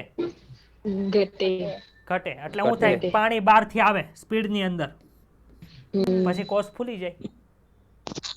અહીંયાથી પોટેશિયમ હું કાઢી નાખું તો શું થયું? જલ ક્ષમતા વધી, એટલે પાણી ત્યાંથી બહાર વયું જાય. ખબર પડી? એટલે જો અહીં લખ્યું છે કેટલાક આવશ્યક ખનિજ તત્વો કોષની આશ્રુતિ ક્ષમતાને બદલે છે. પોટેશિયમની હાજરી પર્ણરંધ્રોને વાયુરંધ્રોને ખોલવા અને બંધ કરવામાં અગત્યની ભૂમિકા ભજવે છે. શું કામ ભાઈ કયો? પર્ણરંધ્રના રક્ષક કોષ એમાં લાડ બધા હું પોટેશિયમ આયન નાખી દઉં એટલે શું થાય? ત્યાં ફટાફટ પાણી આવશે, એટલે વાયુરંધ્ર ખુલી ગયું. ત્યાંથી પોટેશિયમ આયનને કાઢ નાખ્યા એટલે પાછું પાણી વહી ગયું, બંધ થઈ. ખબર પડી? તમે કોષની જલ ક્ષમતાને નક્કી કરતા ખનિજ તત્વોના દ્રાવ્ય પદાર્થોના સ્વરૂપની ભૂમિકાને યાદ કરો. દ્રાવ્ય પદાર્થના સ્વરૂપોની ભૂમિકા એટલે હું આમાં વધારે ગ્લુકોઝ નાખી દઉં તો જલ ક્ષમતા ઘટી ગઈ, ગ્લુકોઝને કાઢ નાખો જલ ક્ષમતા વધી ગઈ. એ જ સેમ કન્સેપ્ટ પોટેશિયમની આયનની હાજરીને થાય. ડાઉટ છે? 4 ખાસ ઘટકો છે. ક્યાં ક્યાં છે? પેલું છે રચનાત્મક તત્વ, બીજું છે રાસાયણિક સંયોજનના ઘટકો જે ઉર્જા સંબંધિત છે, ત્રીજું છે ઉત્સેચકોની સક્રિયતા નિષ્ક્રિયતા, અને ચોથું છે ઈ બોલો ચોથું હું હતું. આશ્રુતિ હવે જો શું આપ્યું છે, ગુરુ અને લઘુ પોષક તત્વોની ભૂમિકા કઈ કઈ છે, શું ભૂમિકા હોય. તો પેલા ગુરુ પોષક તત્વોની વાત થાય ને, જેનું પ્રમાણ વધુ હોય એની પહેલા વાત કરવી પડે ને. જેના માર્ક વધુ હોય એને પહેલા શાબાશી મળે, જેના ઓછા માર્ક હોય એની પછી વારી પડે એને શાબાશી ન મળે. સંતોષ, આપણે ઓપરેશન થિયેટરમાં બગાહા ન ખાવાના હોય એટલે અહીંયા બગાહા નહીં ખાવાના. ચાલો, શું હાલે છે? આવશ્યક ખનિજ તત્વો ઘણા બધા કાર્યો કરે સર, અમને ખબર છે. તે વનસ્પતિના કોષોની વિવિધ ચયાપચયની ક્રિયાઓમાં ભાગ લે છે. કેવી કેવી? તો કે કોષરસ પટલની પ્રવેશશીલતાની અંદર વનસ્પતિનું મૂળનું અંતઃસ્તર પ્રવેશશીલતાનું નિર્ધારણ કરતું હતું. યાદ આવે છે? હા. કોષીય પ્રવાહીની આશ્રુતિની સાંદ્રતાનું નિયંત્રણ કરે કે ન કરે? હા સર કરે. ઇલેક્ટ્રોન પરિવહન તંત્ર ETS, ઇલેક્ટ્રોન ટ્રાન્સપોર્ટ સિસ્ટમ, જે ચેપ્ટર નંબર 13 અને ચેપ્ટર નંબર 14 ની અંદર આપણે શીખીશું. બફર ક્રિયાવિધિ. બફર ક્રિયાવિધિ એટલે તમને ખબર છે? ફેરફાર ન થાય. રુધિરની અંદર પીએચ વધી હું કામ નથી જાતી, હું કામ નથી ઘટી જાતી, એનું તમારે અહીંયા આપ્યું નથી. આવતા વર્ષે ભણશો તમે, બ્લડનું ચેપ્ટર આખું આવશે ફિઝિયોલોજીમાં, બહુ ડિટેલની અંદર આવશે, ત્યારે તમે ભણશો બફર ક્રિયાવિધિ કે આપણે ત્યાં H2CO3 કાર્બોનિક એસિડ બનતો, એને લીધે પીએચ તો આમ વધવી જ, અરે પીએચ ઘટવી જોઈએ, એસિડિક થઈ ગયું એટલે, પરંતુ તોય તે લોહીની પીએચ હું કામે ઘટતી નથી. એ બફર ક્રિયાવિધિ થાય. કોના આધારે છે? આયનોને આધારે. સમજ પડે છે? એમ અહીંયા તે વનસ્પતિની અંદર થતું. વનસ્પતિમાં બ્લડ વેસલ ન હોય ને હિમાંશુ સર? ન હોય, ત્યાં તો થોડી હોય. તો ત્યાં જલ વાહક પેશી, અનવાહક પેશી બધા જે કોષો છે ત્યાં પણ બફર ક્રિયાવિધિ થતી હોય. ઉત્સેચકીય ક્રિયાશીલતા અને મહાઅણુઓ તથા સહ ઉત્સેચકના મુખ્ય ઘટકોનું કાર્ય કરે. ભાઈ જો અહીં સહ ઉત્સેચક આવ્યો, ખબર પડી? હા. ચાલો, આવશ્યક ખનિજ તત્વો, આવશ્યક ખનિજ પોષક તત્વોના વિવિધ સ્વરૂપો, તેમના કાર્યો નીચે પ્રમાણે છે. ચાલો, પેલો આવ્યું નાઇટ્રોજન. નાઇટ્રોજન તમે આપણે ભણી ગયા હતા કેવી રીતે કાર્ય થાય છે, યાદ છે ને? હમણાં કીધું તું ચેપ્ટરની શરૂઆતની અંદર જ. હવે અહીંયા જો ભાઈ, વનસ્પતિ નાઇટ્રોજનને કઈ રીતે લે? ડાયરેક્ટ નાઇટ્રોજન તરીકે ઉપાડે છે કે નાઇટ્રાઇટ છે કે નાઇટ્રેટ છે, એ બધું આપણે જો લખ્યું. તો કે આ તત્વની આવશ્યકતા વનસ્પતિમાં સૌથી વધારે છે. હું કામે ભાઈ વધારે છે? અહીં નીચે લખ્યું છે, પણ અહીંયા કઈ રીતે શોષણ કરી એ પહેલા લખ્યું છે. મુખ્યત્વે એટલે કે મેઇન નાઇટ્રેટ સ્વરૂપે થાય છે. NO3- ને શું કહેવાય? Nitrate ion. ખબર પડે છે કે નથી ખબર પડતી? હા. અહીંયા NaNO3 લખ્યું હોય શું વચાય? અને બોલો તો સર, તમે કેમિસ્ટ્રી લેક્ચર ક્યાંથી લેવા મળ્યા? હા, સોડિયમ નાઇટ્રેટ કહેવાય. Very good Hiral. Sir chemistry આવડે જ છે તમને? મને આવડે છે એમ? નહીં. તો કે મને આવડતું હોત તો હું અત્યારે MBBS ન કરતો હોત, BDS માં હું કામ જાત. ચાલો, પરંતુ કેટલીક માત્રામાં NO2- એટલે નાઇટ્રાઇટ. નાઇટ્રેટ. મને કેમિસ્ટ્રી આવડે છે પણ એટલું બધું નથી આવડતું, તમારે જેટલું જ મને નથી આવડતું. ચાલો, આને શું વચાય? NH4+. સર NH3 હોય તો એમોનિયા કહેવાય, NH4+ હોય તો એમોનિયમ આયન કહેવાય. એમોનિયમ આયન તરીકે ઓળખવામાં આવે. એના સ્વરૂપમાં શોષણ થાય છે. તમને એમ પૂછે નીચેમાંથી વનસ્પતિમાં મુખ્યત્વે કયા સ્વરૂપે નાઇટ્રોજનનું શોષણ થાય? NO3-, NO2-, NH4-, અરે NH4+ આપેલ તમામ. તો હું આવે ખબર પડી જાય ને? ચાલો, આ તત્વની આવશ્યકતા સૌથી વધારે પ્રમાણમાં શું કામે છે? તો કે વનસ્પતિના બધા જ ભાગોમાં છે. શું બોલ?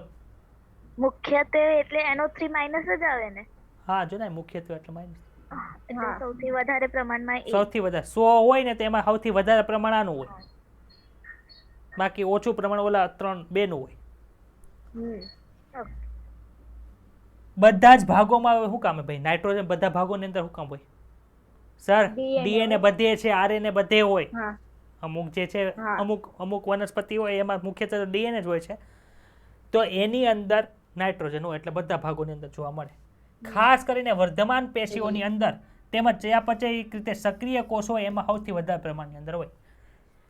ભાઈ વર્ધમાન પેશી એટલે વર્ધનશીલ પેશી શું કામ આવી? તો કે છે વર્ધનશીલ પેશી સતત કોષ વિભાજન કરે, નવા નવા કોષો બનાવે, એટલે નવા નવા કોષોને નાઇટ્રોજન આપવો પડે, એટલે એની પાસે વધારે પ્રમાણની અંદર નાઇટ્રોજન હોય.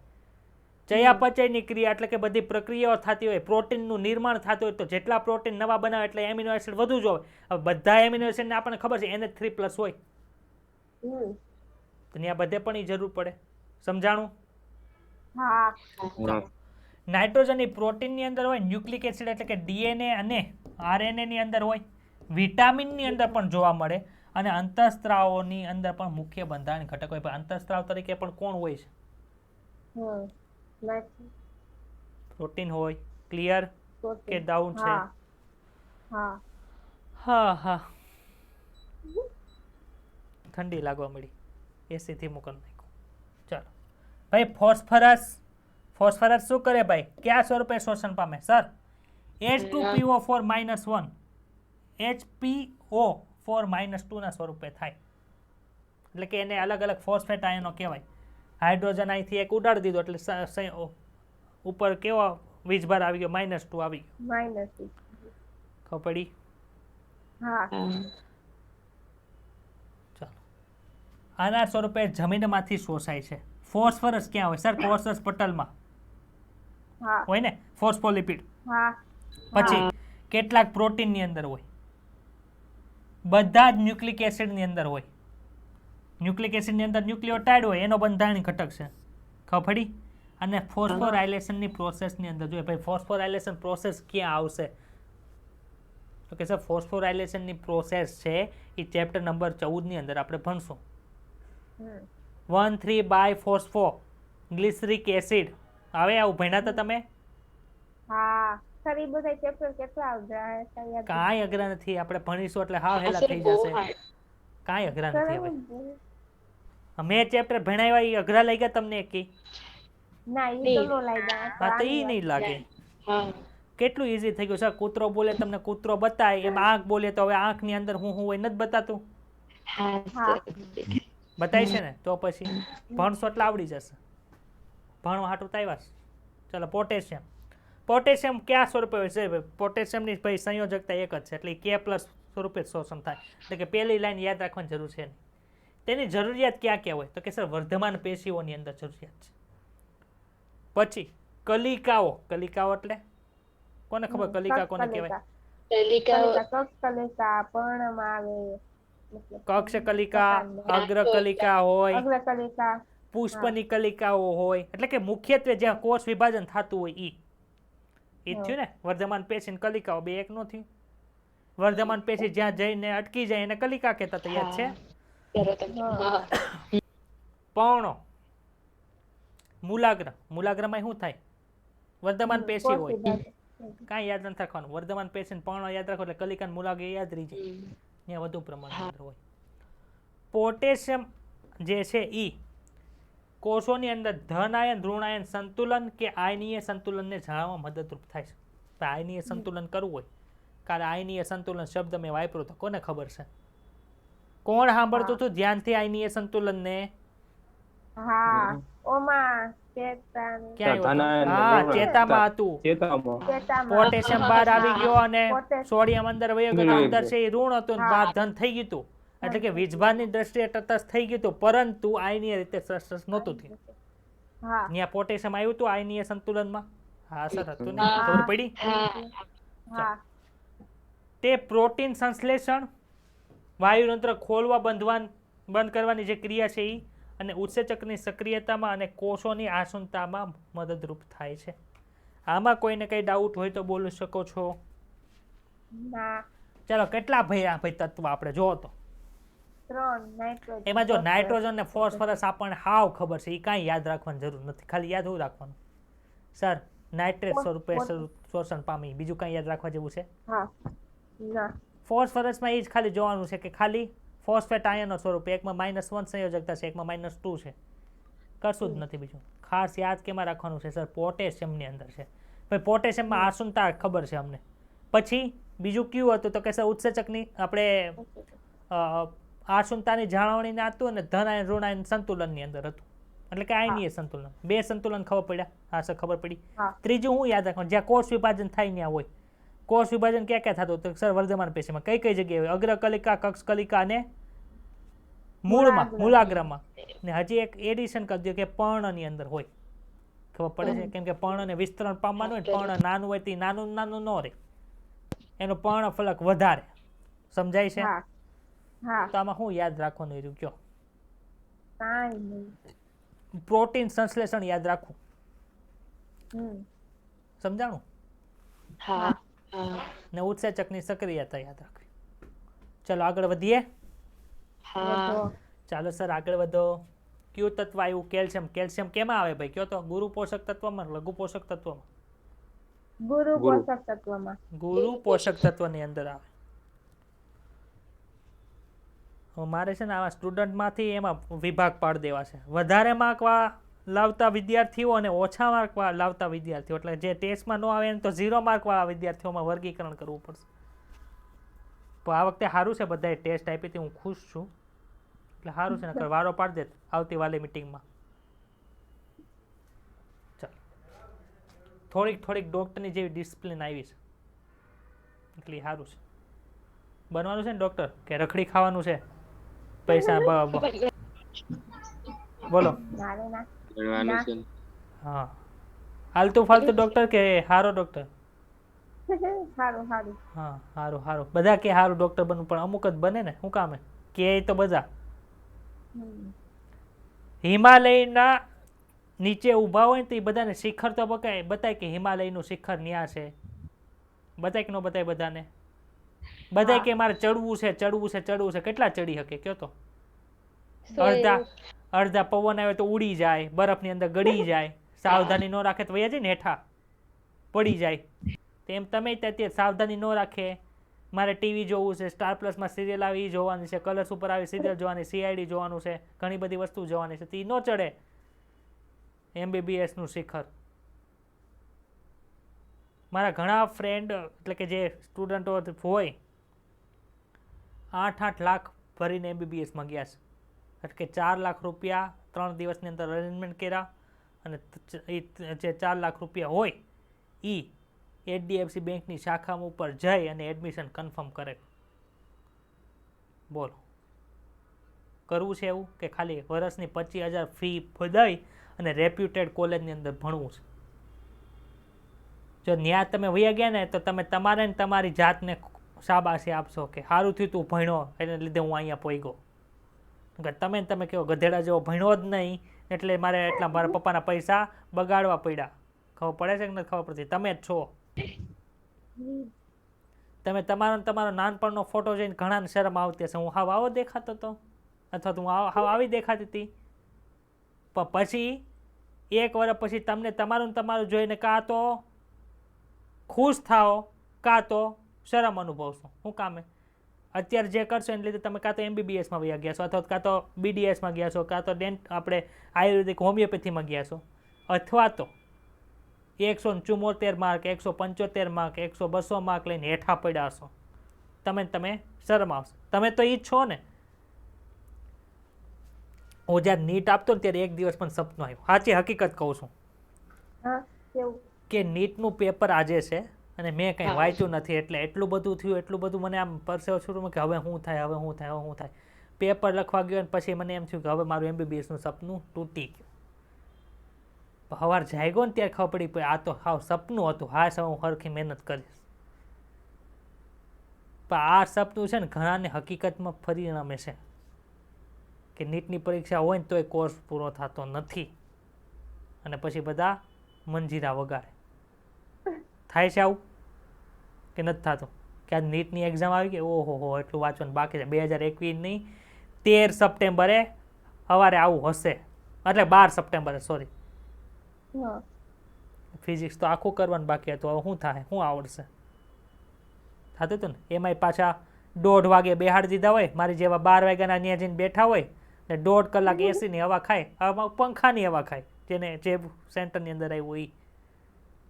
સર તો 11 વાગ્યાથી બોલાવી દીધા તમે. હા. 11 વાગ્યાથી. સેક્શન 1 11 સેક્શન વાગ્યા. અથવા ફેઝ 1 ફેઝ 2 માં એવી રીતે હોય કે આ એટલાથી એટલા વાળા ને એટલાય આવું, તમારું ઓલા એડમિટ કાર્ડ ઉપર લખેલું હોય.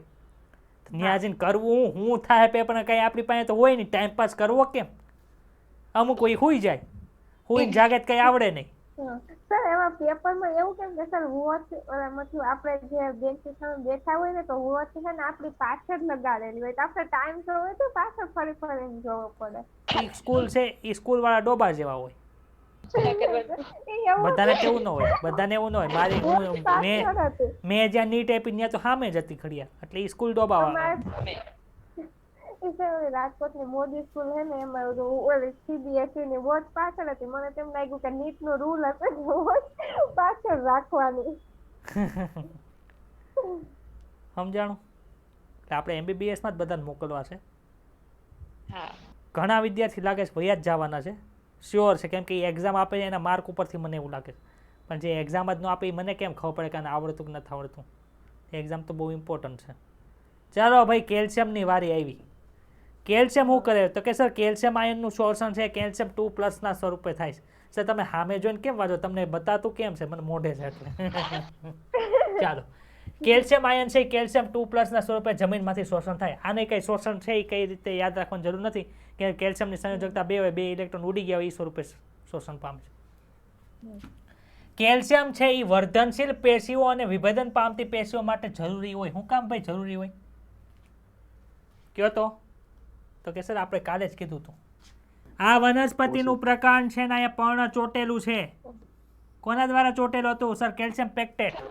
કેલ્શિયમ તો જોવે તો કેલ્શિયમ ને ઉડાડ્યો પર્ણ આવે હેઠું, હેઠું નથી પડવા દેવાનું, પ્રકાશ સંશ્લેષણ કરવા હાટું ત્યાં રાખવાનું છે. એટલે વર્ધનશીલ પેશીઓ જ્યાં વિભેદન થતું હોય ત્યાં કોણ હોય? કેલ્શિયમ હોય. આપણા શરીરમાં કેલ્શિયમની ક્યાં જરૂરિયાત છે બોલો તો? સર સંકોચન કરાવવા માટે. યાદ આવે છે ને? Very good. કોષ વિભાજન દરમિયાન ક્યાં જરૂર પડે તો કે સર કોષ દિવાલના સંશ્લેષણમાં ઉપયોગી છે. ભાઈ આ વનસ્પતિની વાત થાય એટલે બધા વનસ્પતિ કોષમાં કોષ દિવાલ તો હોય જ તે, ને એની ફરતે પણ મધ્ય પટલ ત્યાં કેલ્શિયમ પેક્ટેટ તો જોવે જ તે. એટલે જ્યાં જ્યાં કોષ વિભાજન થાય ને વિભેદન થતું હશે ત્યાં કોણ હશે? કેલ્શિયમ હશે. ખાસ કરીને મધ્ય પટલમાં કેલ્શિયમ પેક્ટેટ તરીકે તેમજ સમસૂત્રી, આ ખાસ યાદ રાખજો, સમસૂત્રી ત્રાકના નિર્માણ દરમિયાન પણ જરૂરી છે. સમસૂત્રી ત્રાક એટલે શું? ત્રાક તંતુ ક્યાં આવ્યા? કયા ચેપ્ટરમાં આવ્યા હતા? 10માં. કોષ વિભાજન વાળા. હા, 10મું ચેપ્ટર જે સેલ માં જે ઓલું કોષ વિભાજન થાય એના હતા. ત્યાં આપણે એવું ભણી ગયા હતા ભાઈ. સર આ તો કોષ છે, કોષમાં અહીંયા તારા કેન્દ્ર હોય, તારા કેન્દ્ર છે અહીંયા ભાજન તલ ઉપર જે રંગસૂત્ર ગોઠવાયેલા હોય ત્યાંથી આવું જોડાયેલું હોય. યાદ આવે છે? પણ સર અહીંયા તો વનસ્પતિ છે, વનસ્પતિમાં તારા કેન્દ્ર ન હોય તો હું તારા કેન્દ્ર ન હોય તો સમસૂત્રી ત્રાક ન હોય, ત્રાક તંતુ નહીં હોય. ત્રાક તંતુ તો જો તો તે રંગસૂત્રનું વિભાજન થાય. ખબર પડી? તો ત્યાં આ સમસૂત્રી ત્રાકના નિર્માણ દરમિયાન જરૂરી છે. તેનો જૂના પર્ણમાં સંગ્રહ થાય. ભાઈ જૂના પર્ણમાં સંગ્રહ થાય એટલે હું ભાઈ પોટેશિયમ છે અહીંયા માનો કે આ જૂનું પર્ણ થઈ ગયું, સુકાઈ ગયું, ના નવું પર્ણ છે તો અહીંથી પોટેશિયમ અહીં સંગ્રહ પામશે, અહીં હેઠું પડી ગયું પોટેશિયમ અહીંયા રહે. સર પોટેશિયમ તો ન રહે, પોટેશિયમ તો અહીંથી અહીં ઉપર ભાગી જાય. ખબર છે ને? કાલ ભણાવ્યું હતું ને? કેલ્શિયમ છે એ ભાગી શકતું નથી. તો કેલ્શિયમનો સંગ્રહ ક્યાં થયો? સર જૂના પર્ણમાં થયો. સમજમાં આવ્યું?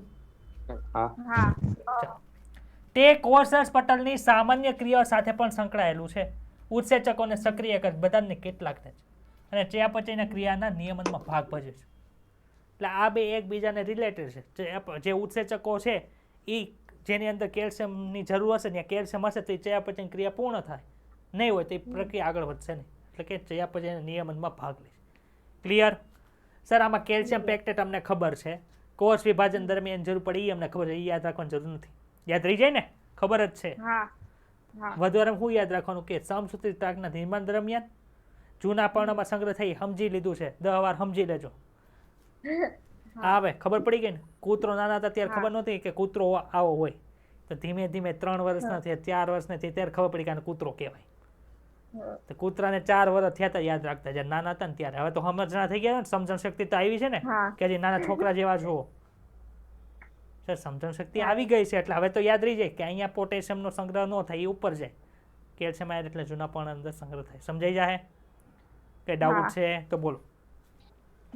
સર આવ્યું મેગ્નેશિયમ Mg, પાછળ એમ નહીં ભણવાનું છે ને એમઓય આવશે, ત્રણેય આવે છે. પછી Mg છે આ શું કરે Mg? પછી દ્વિસંયોજક છે. દ્વિસંયોજક એટલે કે Mg2+, ખબર જ છે એ સ્વરૂપે શોષણ થાય. એ લાઈન યાદ રાખવાની છે જ નહીં. મેં કીધું હતું ને અડધું તમે ભણી ગયા છો. ભણી ગયા છે કે નથી ભણી ગયા? તો પછી કોઈની વાત માને જ નહીં ને માની જાય તો સારા કહેવાય છે ને પાછા. ચાલો, પ્રકાશ સંશ્લેષણ અને શ્વસનની ક્રિયામાં ઉત્સેચકોને સક્રિયતા આપે છે. આપણે ભણ્યા હતા અહીંયા જોઈએ તો રુબિસ્કો અને રૂબિસ્કો પ્રકાશ સંશ્લેષણમાં હતું. કઈ ગયું અહીંયા નતું સર? હું તમે આમાં લાંગડી કરો છો. અહીંયા છે Mg2+ છે એ રૂબિસ્કોમાં છે અને બીજું છે કયું હતું? ફોસ્ફેનોલ પાયરુવેટ કાર્બોક્સાઇલેસ. ખબર પડી ને? PEP આ નથી. ફોસ્ફેનોલ પાયરુવિક એસિડ હોય તો PEP આવે. અહીં ક્યાં પાયરુવિક એસિડ છે? આ ફોસ્ફેનોલ પાયરુવેટ કાર્બોક્સાઇલેસ પાછળ લખ્યું જો વાંચ. બે અલગ અલગ વસ્તુ થાય. એપેન્ડિક્સ ને નાનું આંતરડું બે એક નથી હો. ડોક્ટરમાં જઈને ઉલાળી નહીં દેતો નાના આંતરડાને, નકર આમને ઉલાળી દે માણાને. તું ખબર પડી?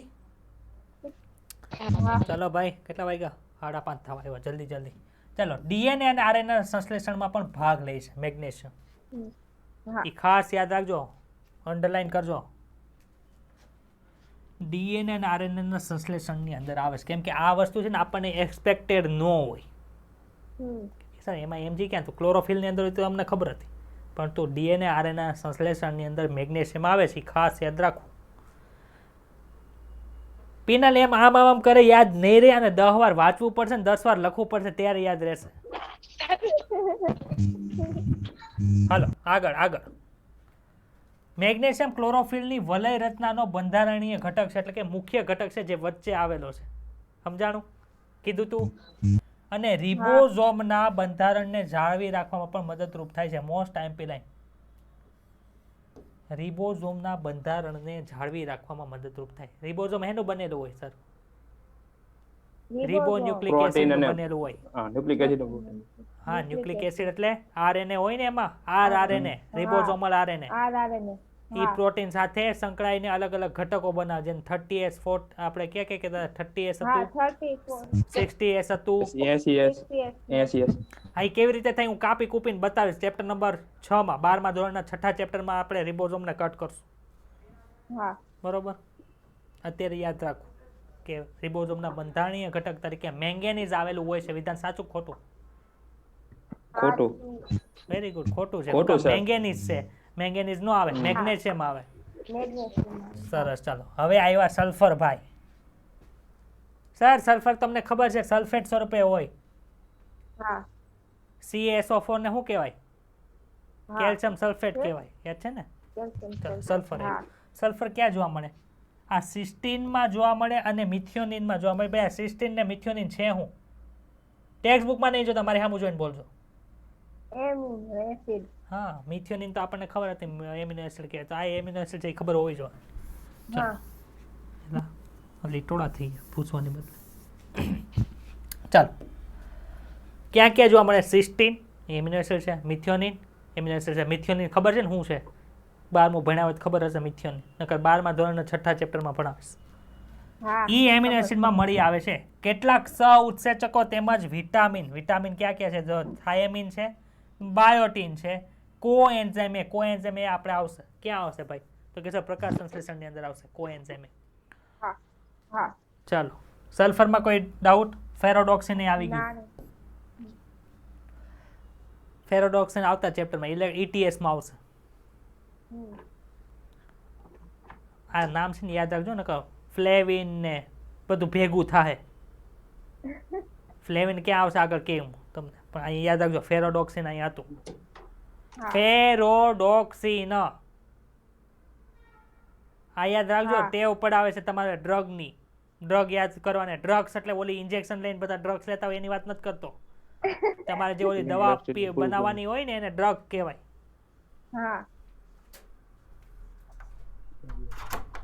બોલો. હું લેવાનો 6 વાગે લખી. 6 વાગ્યા લગી હા માઇક શરૂ છે. તમારું શું કામ હતું? હા હું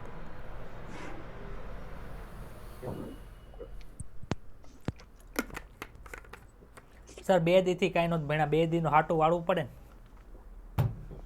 નકર પાછળ રહી જાઓ તમે. હાલો ભાઈ 6 વાગ્યા નથી ભણાવ. આ ટોપિક પૂરો થાય એટલે પૂરું કરશું. લોહ છે, લોહને શું કહેવાય? Fe કહેવાય. વનસ્પતિ આયનને ફેરિક આયનના સ્વરૂપમાં મેળવે છે. કયા સ્વરૂપમાં મેળવે છે? Ferric ion. બોલ. હે ઈ જો ઉપર આવ્યા છે, વાત કર. ઉપર છે ઈ. એ હા મૂક. હક નો લેવા દે. Fe3+ Fe3+ ના સ્વરૂપમાં મેળવે છે. Fe3+ ને ફેરિક કહેવાય. તો સર ફેરસ કોને કહેવાય? ફેરસ. Fe+2. હા સરસ. એટલે અહીંયા ફેરસ હોય તો એ ચોટાડી નહીં દેવાનો, ફેરિક જ આવે. Q+ ને Q' માં શું ફરક? Q+2 અને Cu2O અને CuO કોને Q+ ઓક્સાઇડ કહેવાય, કોને Q' ઓક્સાઇડ કહેવાય? બોલો બોલો બોલો.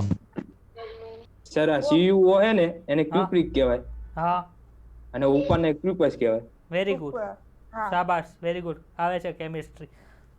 જેની ઓક્સિડેશન અવસ્થા વધુ હોય એને ઈક પ્રત્યે લાગે, એટલે આને ક્યુપ્રિક કહેવાય. જેની ઓક્સિડેશન ઓછી હોય એને ઈક પ્રત્યે લાગે નહીં. સમજો? ચાલો. હા હું ભણતો હતો ત્યારે મને શીખવાડ્યું હતું એટલે મને ખબર છે. વનસ્પતિઓમાં તેમની આવશ્યકતા કઈ કઈ જગ્યાએ હોય? અન્ય જો અહીંથી લઘુ પોષક તત્વ શરૂ છે, ખબર છે ને? ક્યાંથી શરૂ થયા? સલ્ફરથી. સલ્ફર એમાં આવે? મને નથી ખબર. ગુરુ પોષક તત્વમાં આવે છે સલ્ફર તો. પાકું? તો આયન એમાં આવે. આયન એમાં આવે. આર્યન સાહેબ લઘુમાં આવે. હા લઘુમાં આવે. જો અહીંયા લાઈન લખી. ઓછા માર્ક વાળા 5 જણા હોય, એની ક્રાઇટેરિયા શું માર્યો હોય કે જેને 300 થી ઓછા માર્ક આવે એને ઓછા માર્ક વાળા ગણવા. તો એમાં એક છે 150 વાળો, એક છે 250 વાળો ને એક છે 295 વાળો. તો એવું કહી શકીએ કે જે 295 વાળો માર્ક વાળો છે ને એ ઓછા માર્ક વાળાની અંદર વધુ માર્ક વાળો છે. કહેવાય કે ન કહેવાય? કે ગોટાળો થઈ ગયો? સમજાણું ને? એમ આયન છે લઘુ પોષક તત્વોની અંદર આવે, પરંતુ લઘુ પોષક તત્વોમાં જે પ્રમાણ હોય એમાં સૌથી વધુ પ્રમાણ કોનું હોય? આયનનું હોય. સમજાણી લાઈન? અન્ય લઘુ પોષક તત્વોની તુલનામાં વધારે માત્રાની અંદર છે. કઈ જગ્યાએ એવું? તો કે સર ફેરોડોક્સિન ની અંદર જોવા મળે. જો ફેરોડોક્સિન અહીંયા હતું. ક્યાં હતું? એલા હિરલબેન માઇક બંધ કર, અહીં મને સંભળાય. બધા સાંભળશે પાછા. તું હું બોલી? મમ્મી બોલી કે ન બોલી? મને કે સંભળાણું?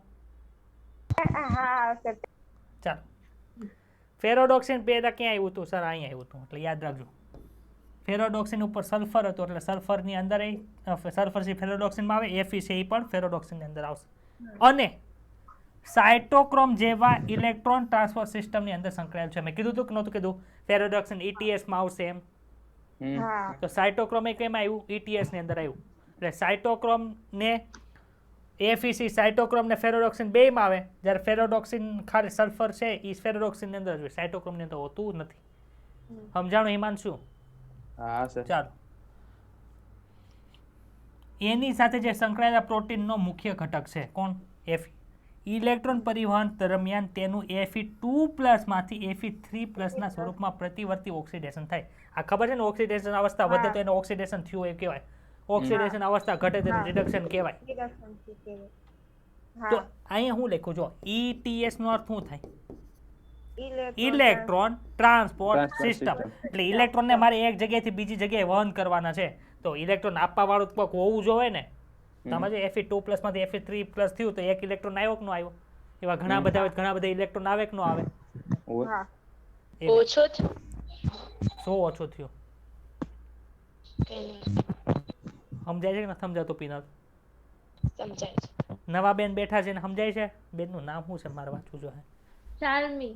ઓકે. સમજાય છે ને શાલમી બેન? હા સર. ઓકે, તો આ પ્રતિવર્તી એટલે શું થયું? ઘણી વાર Fe2+ માંથી Fe3+ માં છે, ઘણી વખત Fe3+ માંથી Fe2+ માં આવે, હા એ જ પ્રતિવર્તી કહેવાય. તે કેટાલેજ ઉત્સેચકોને સક્રિય કરે છે. કોને સક્રિય કરે છે? કેટાલેજ. અને હરિતદ્રવ્યના નિર્માણ માટે પણ આવશ્યક છે. જો AMG અને Fe વચ્ચે શું ડિફરન્સ છે? AMG છે ને એ હરિતકણનો બંધારણીય ઘટક છે, જ્યારે Fe છે એ બંધારણ માટે આવશ્યક છે. ખબર પડી? હા હા એક્ઝામ્પલ આપું સમજવા હાટું ના કે ન સમજાવું? સમજાણું. બંધારણીય ઘટક અને નિર્માણ માટે આવશ્યક બે વસ્તુ અલગ છે, એ સમજાય છે તમને? હા એટલે કે મારે ક્લોરોફિલ બનાવવું હોય ને તો Fe અને Mg બંનેની જરૂર પડે, પણ Mg છે ને એમાં વપરાતું જાય, અને Fe છે ને એ કંઈક પ્રોસેસની અંદર બીજી રીતે સહાયરૂપ થાય. હા ખબર પડી?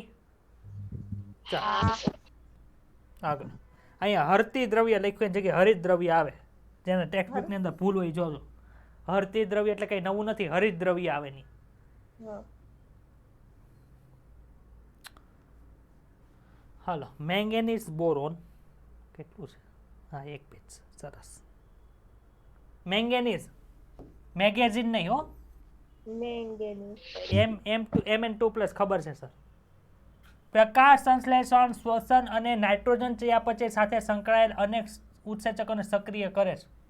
એટલે કામ કયું કરે છે? ઉત્સેચકોને સક્રિય કરવાનું. ભાઈ કોના ઉત્સેચકો? પાચનના ઉત્સેચકો? નહીં ભાઈ, પાચનના નથી. કેના કેના છે? પ્રકાશ સંશ્લેષણ, શ્વસન અને નાઇટ્રોજન ચયાપચયના છે. સમજ में आया? હા सबको? આવો પરંતુ મને બધાની હા તો સંભળાતી નથી, અમુક અમુકની જ સંભળાય છે. હા સર. હા સર. આ બેન આજ નવી આવી ને તો એને ખબર પડી કે માઇક ઓન કરીને હા કહેવાય. બીજા બધા બુદ્ધિ વગરના છે ને માઇક ઓન કરીને જવાબ જ આપતા નથી. મેંગેનીઝનું શ્રેષ્ઠ કાર્ય પ્રકાશ સંશ્લેષણ દરમિયાન પાણીનું વિભાજન કરી ઓક્સિજનને મુક્ત કરે. આપણને ખબર છે સર, પ્રકાશ સંશ્લેષણ થાય ત્યારે શું થાય સર? ઓક્સિજન મુક્ત થાય. થાય કે ન થાય? જે આપણે ઓક્સિજન લે એ O2 આવ્યો ક્યાંથી? તો કે આ H2O છે ને એનું વિભાજન થાય, જેને પ્રકાશીય વિભાજન કહેવાય. એમાં Mn ની હાજરી હોય, જો એ અગત્યનું કાર્ય છે. ચાલો, ઝિંક આવ્યું, Zn2+ સ્વરૂપે થાય સર, અમને ખબર છે. તે પણ વિવિધ ઉત્સેચકોને સક્રિય પડે, પણ કોના? કાર્બોક્સાઇલેજ હોય એને સક્રિય કરવાનું કામ કરે છે. તેની આવશ્યકતા ઓક્સિજન સંશ્લેષણમાં પણ હોય છે. ઓક્સિજન છે ને 15મા ચેપ્ટરની અંદર આવશે. PGR છે, પ્લાન્ટ ગ્રોથ રેગ્યુલેટર, એટલે કે વનસ્પતિ અંતઃસ્રાવ છે. ઓક્સિજન છે ને એનું સંશ્લેષણમાં કોની જરૂર પડી? ઝિંકની જરૂર પડી. ઓક્સિજન કામ શું કરે ખબર છે? કોષ વિભાજનને પ્રેરે. તો ઝિંક નહીં હોય તો ઓક્સિજન નહીં બને, ને ઓક્સિજન નહીં બને તો કોષ વિભાજન ન થાય, એટલે એને કુંઠિત વૃદ્ધિ થઈ જાય. ચાલો, કોપર, ક્યુપ્રિક આયન આવ્યું, સમજાય છે? એના સ્વરૂપે શોષણ પામે છે. વનસ્પતિઓની બધી જ ચયાપચયની ક્રિયાઓ માટે આવશ્યક છે. મોસ્ટ આઈએમપી લાઈન રેડ કલરથી કરો, બ્લુ કલરથી કરી. ચાલો, વનસ્પતિની બધી જ ચયાપચય ક્રિયાઓ માટે આવશ્યક છે. કોણ? કોપર. આયનની જેમ રેડોક્સ પ્રક્રિયાની સાથે સંકળાયેલ છે. ભાઈ, રેડોક્સ પ્રક્રિયા એટલે ઓક્સિડેશન ને રિડક્શન બંને થતી હોય. અને હા, તો Fe હતું ને, Fe2+ માંથી Fe3+ થતું ને Fe3+ માંથી Fe2+ થતું હતું. એ રેડોક્સ રિએક્શન હતું. આમાંય રેડોક્સ રિએક્શન સાથે સંકળાયેલ છે. એના ઉત્સેચકો સાથે સંકળાયેલ હોય છે. તે પણ પ્રતિવર્તી દિશામાં Cu+ માંથી Cu2+ માં ઓક્સિડેશન પામે. એટલે કેમાંથી કેમાં પરિવર્તન લખ્યું છે? કહો તો. Q+ માંથી ક્યુપ્રિકમાં પરિવર્તન સાથે સંકળાયેલું છે. ક્લિયર? ચાલો, બોરોન ખાસ એક વિશિષ્ટ પ્રકારનું કાર્ય બોરોનનું છે, બીજા હેમાય નથી આવતું, યાદ રાખવું. જો આવશે હમણાં. કયા સ્વરૂપે શોષણ પામે સર? BO3 શું કહેવાય એને? P વિભાગના તત્વમાં આવ્યું હશે, યાદ રાખજો, મને નથી ખબર. અથવા તો B4O7-2 સ્વરૂપે છે, એ શોષણ પામે છે. ચાલો, તેની આવશ્યકતા કોના માટે જરૂરી છે? કેલ્શિયમ આયનના શોષણ માટે જરૂરી છે. હવે જો બોરોન નહીં હોય તો કેલ્શિયમનું શોષણ નહીં થાય, કેલ્શિયમનું શોષણ નહીં થાય તો કેલ્શિયમના જે કાર્ય થવાના હતા એ નહીં થાય. સમજણ પડી? બોરોન ન હોય તો કેલ્શિયમને પણ હેરાન થવું પડે છે. આગળ હજી એના ઉદાહરણ આપ્યા છે, આપણે કાલ ભણશું. બીજું ક્યુ છે, એટલે કે કેલ્શિયમના આયનના શોષણ માટે અને કેલ્શિયમના ઉપયોગ માટે જરૂરી છે. હવે કેલ્શિયમ છે એ પટલની એટલે કે કોષસ પટલની જે આરપાર વહન માટે જવાબદાર હતું, ખબર છે? હા. તો અહીંયા આવે પટલની કાર્યક્ષમતા જાણવા માટે. સર જે તમે નવું નવું કાર્ય કહેતા હતા એ ક્યુ છે, પરાગરજનું અંકુરણ, પછી શર્કરાનું વહન એટલે કે અહીં લખ્યું છે કાર્બોદિતનું વહન, એની માટે આવશે. આ બે ખાસ યાદ રાખજો. ભાઈ કોષોનું વિસ્તરણ કરાવવું છે એટલે કે મૃદુતક કોષ છે, વર્ધમાન પેશીમાંથી મૃદુતક કોષ કરવો હોય તો આની જરૂર પડે. કોષ વિભેદન માટે જરૂરી છે. ખબર પડી? હા. ડાઉટ? ના. સર છેલ્લો આયન મોલિબ્લેડમ, MO ક્યાં આવી ગયું હતું? કયો તો મને કોઈને યાદ હોય તો. મોલિબ્લેડમ. આગળ આવી ગયું હતું. 4 અલગ અલગ ઘટકો કીધા હતા કાર્ય, ખબર છે? એમાં ઉત્સેચકોની સક્રિયતાની અંદર નાઇટ્રોજનસ ઉત્સેચકની સક્રિયતા માટે જરૂરી હતું. ચાલો અહીં વનસ્પતિઓ તેને મોલિબ્લેડ આયન કેવી રીતે લખાય ખાસ યાદ રાખજો. અહીંયા એક ઓ નાનો છે ને એક ઓ મોટો છે. એનો અર્થ શું? નાનો ઓ છે મોલિબ્લેડમનો છે, મોટો ઓ છે ઓક્સિજનનો ઓ છે. ઓક્સિજનના ઓ ને સ્મોલ લેટરથી લખાતો નથી, યાદ રાખજો. તે નાઇટ્રોજન ચયાપચયમાં ભાગ લેતા ઘણા ઉત્સેચકો જેવા કે નાઇટ્રોજિનેઝ, નાઇટ્રેટ રિડક્ટેઝ બંનેનો ઘટક છે. બંનેનો ઘટક છે હો, એટલે સમજણ પડી? નાઇટ્રોજિનેઝ ઉત્સેચક કે એક પ્રકારનું શું છે? રસાયણ છે. તેની અંદર કોણ હોય? મોલિબ્લેડમ હોય. નાઇટ્રેટ રિડક્ટેઝ શું છે? એક પ્રકારનું રસાયણ છે.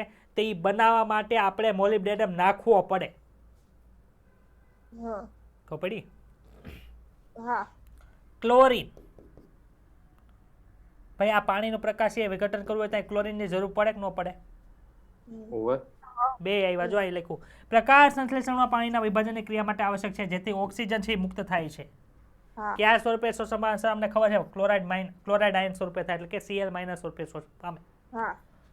પોટેશિયમ તેમજ સોડિયમની સાથે મળીને તે કોષોમાં દ્રાવ્ય પદાર્થની સાંદ્રતા અને એનાયન કેટાયન સંતુલન એટલે કે આયનીય સંતુલન. એનાયન એટલે ઋણ આયન, કેટાયન એટલે ધન આયન. કાર્બોકેટાયન આવે તમારે? આવે ભણવામાં? નહીં આવ્યું હોય તો આવશે. પીછો નથી મૂકવાનું જ્યાં લગી MBBS માં નહીં ચાલે. એટલે કે આને શું કહેવાય છે? આયન સંતુલન નક્કી કરવાની અંદર મદદરૂપ થાય છે.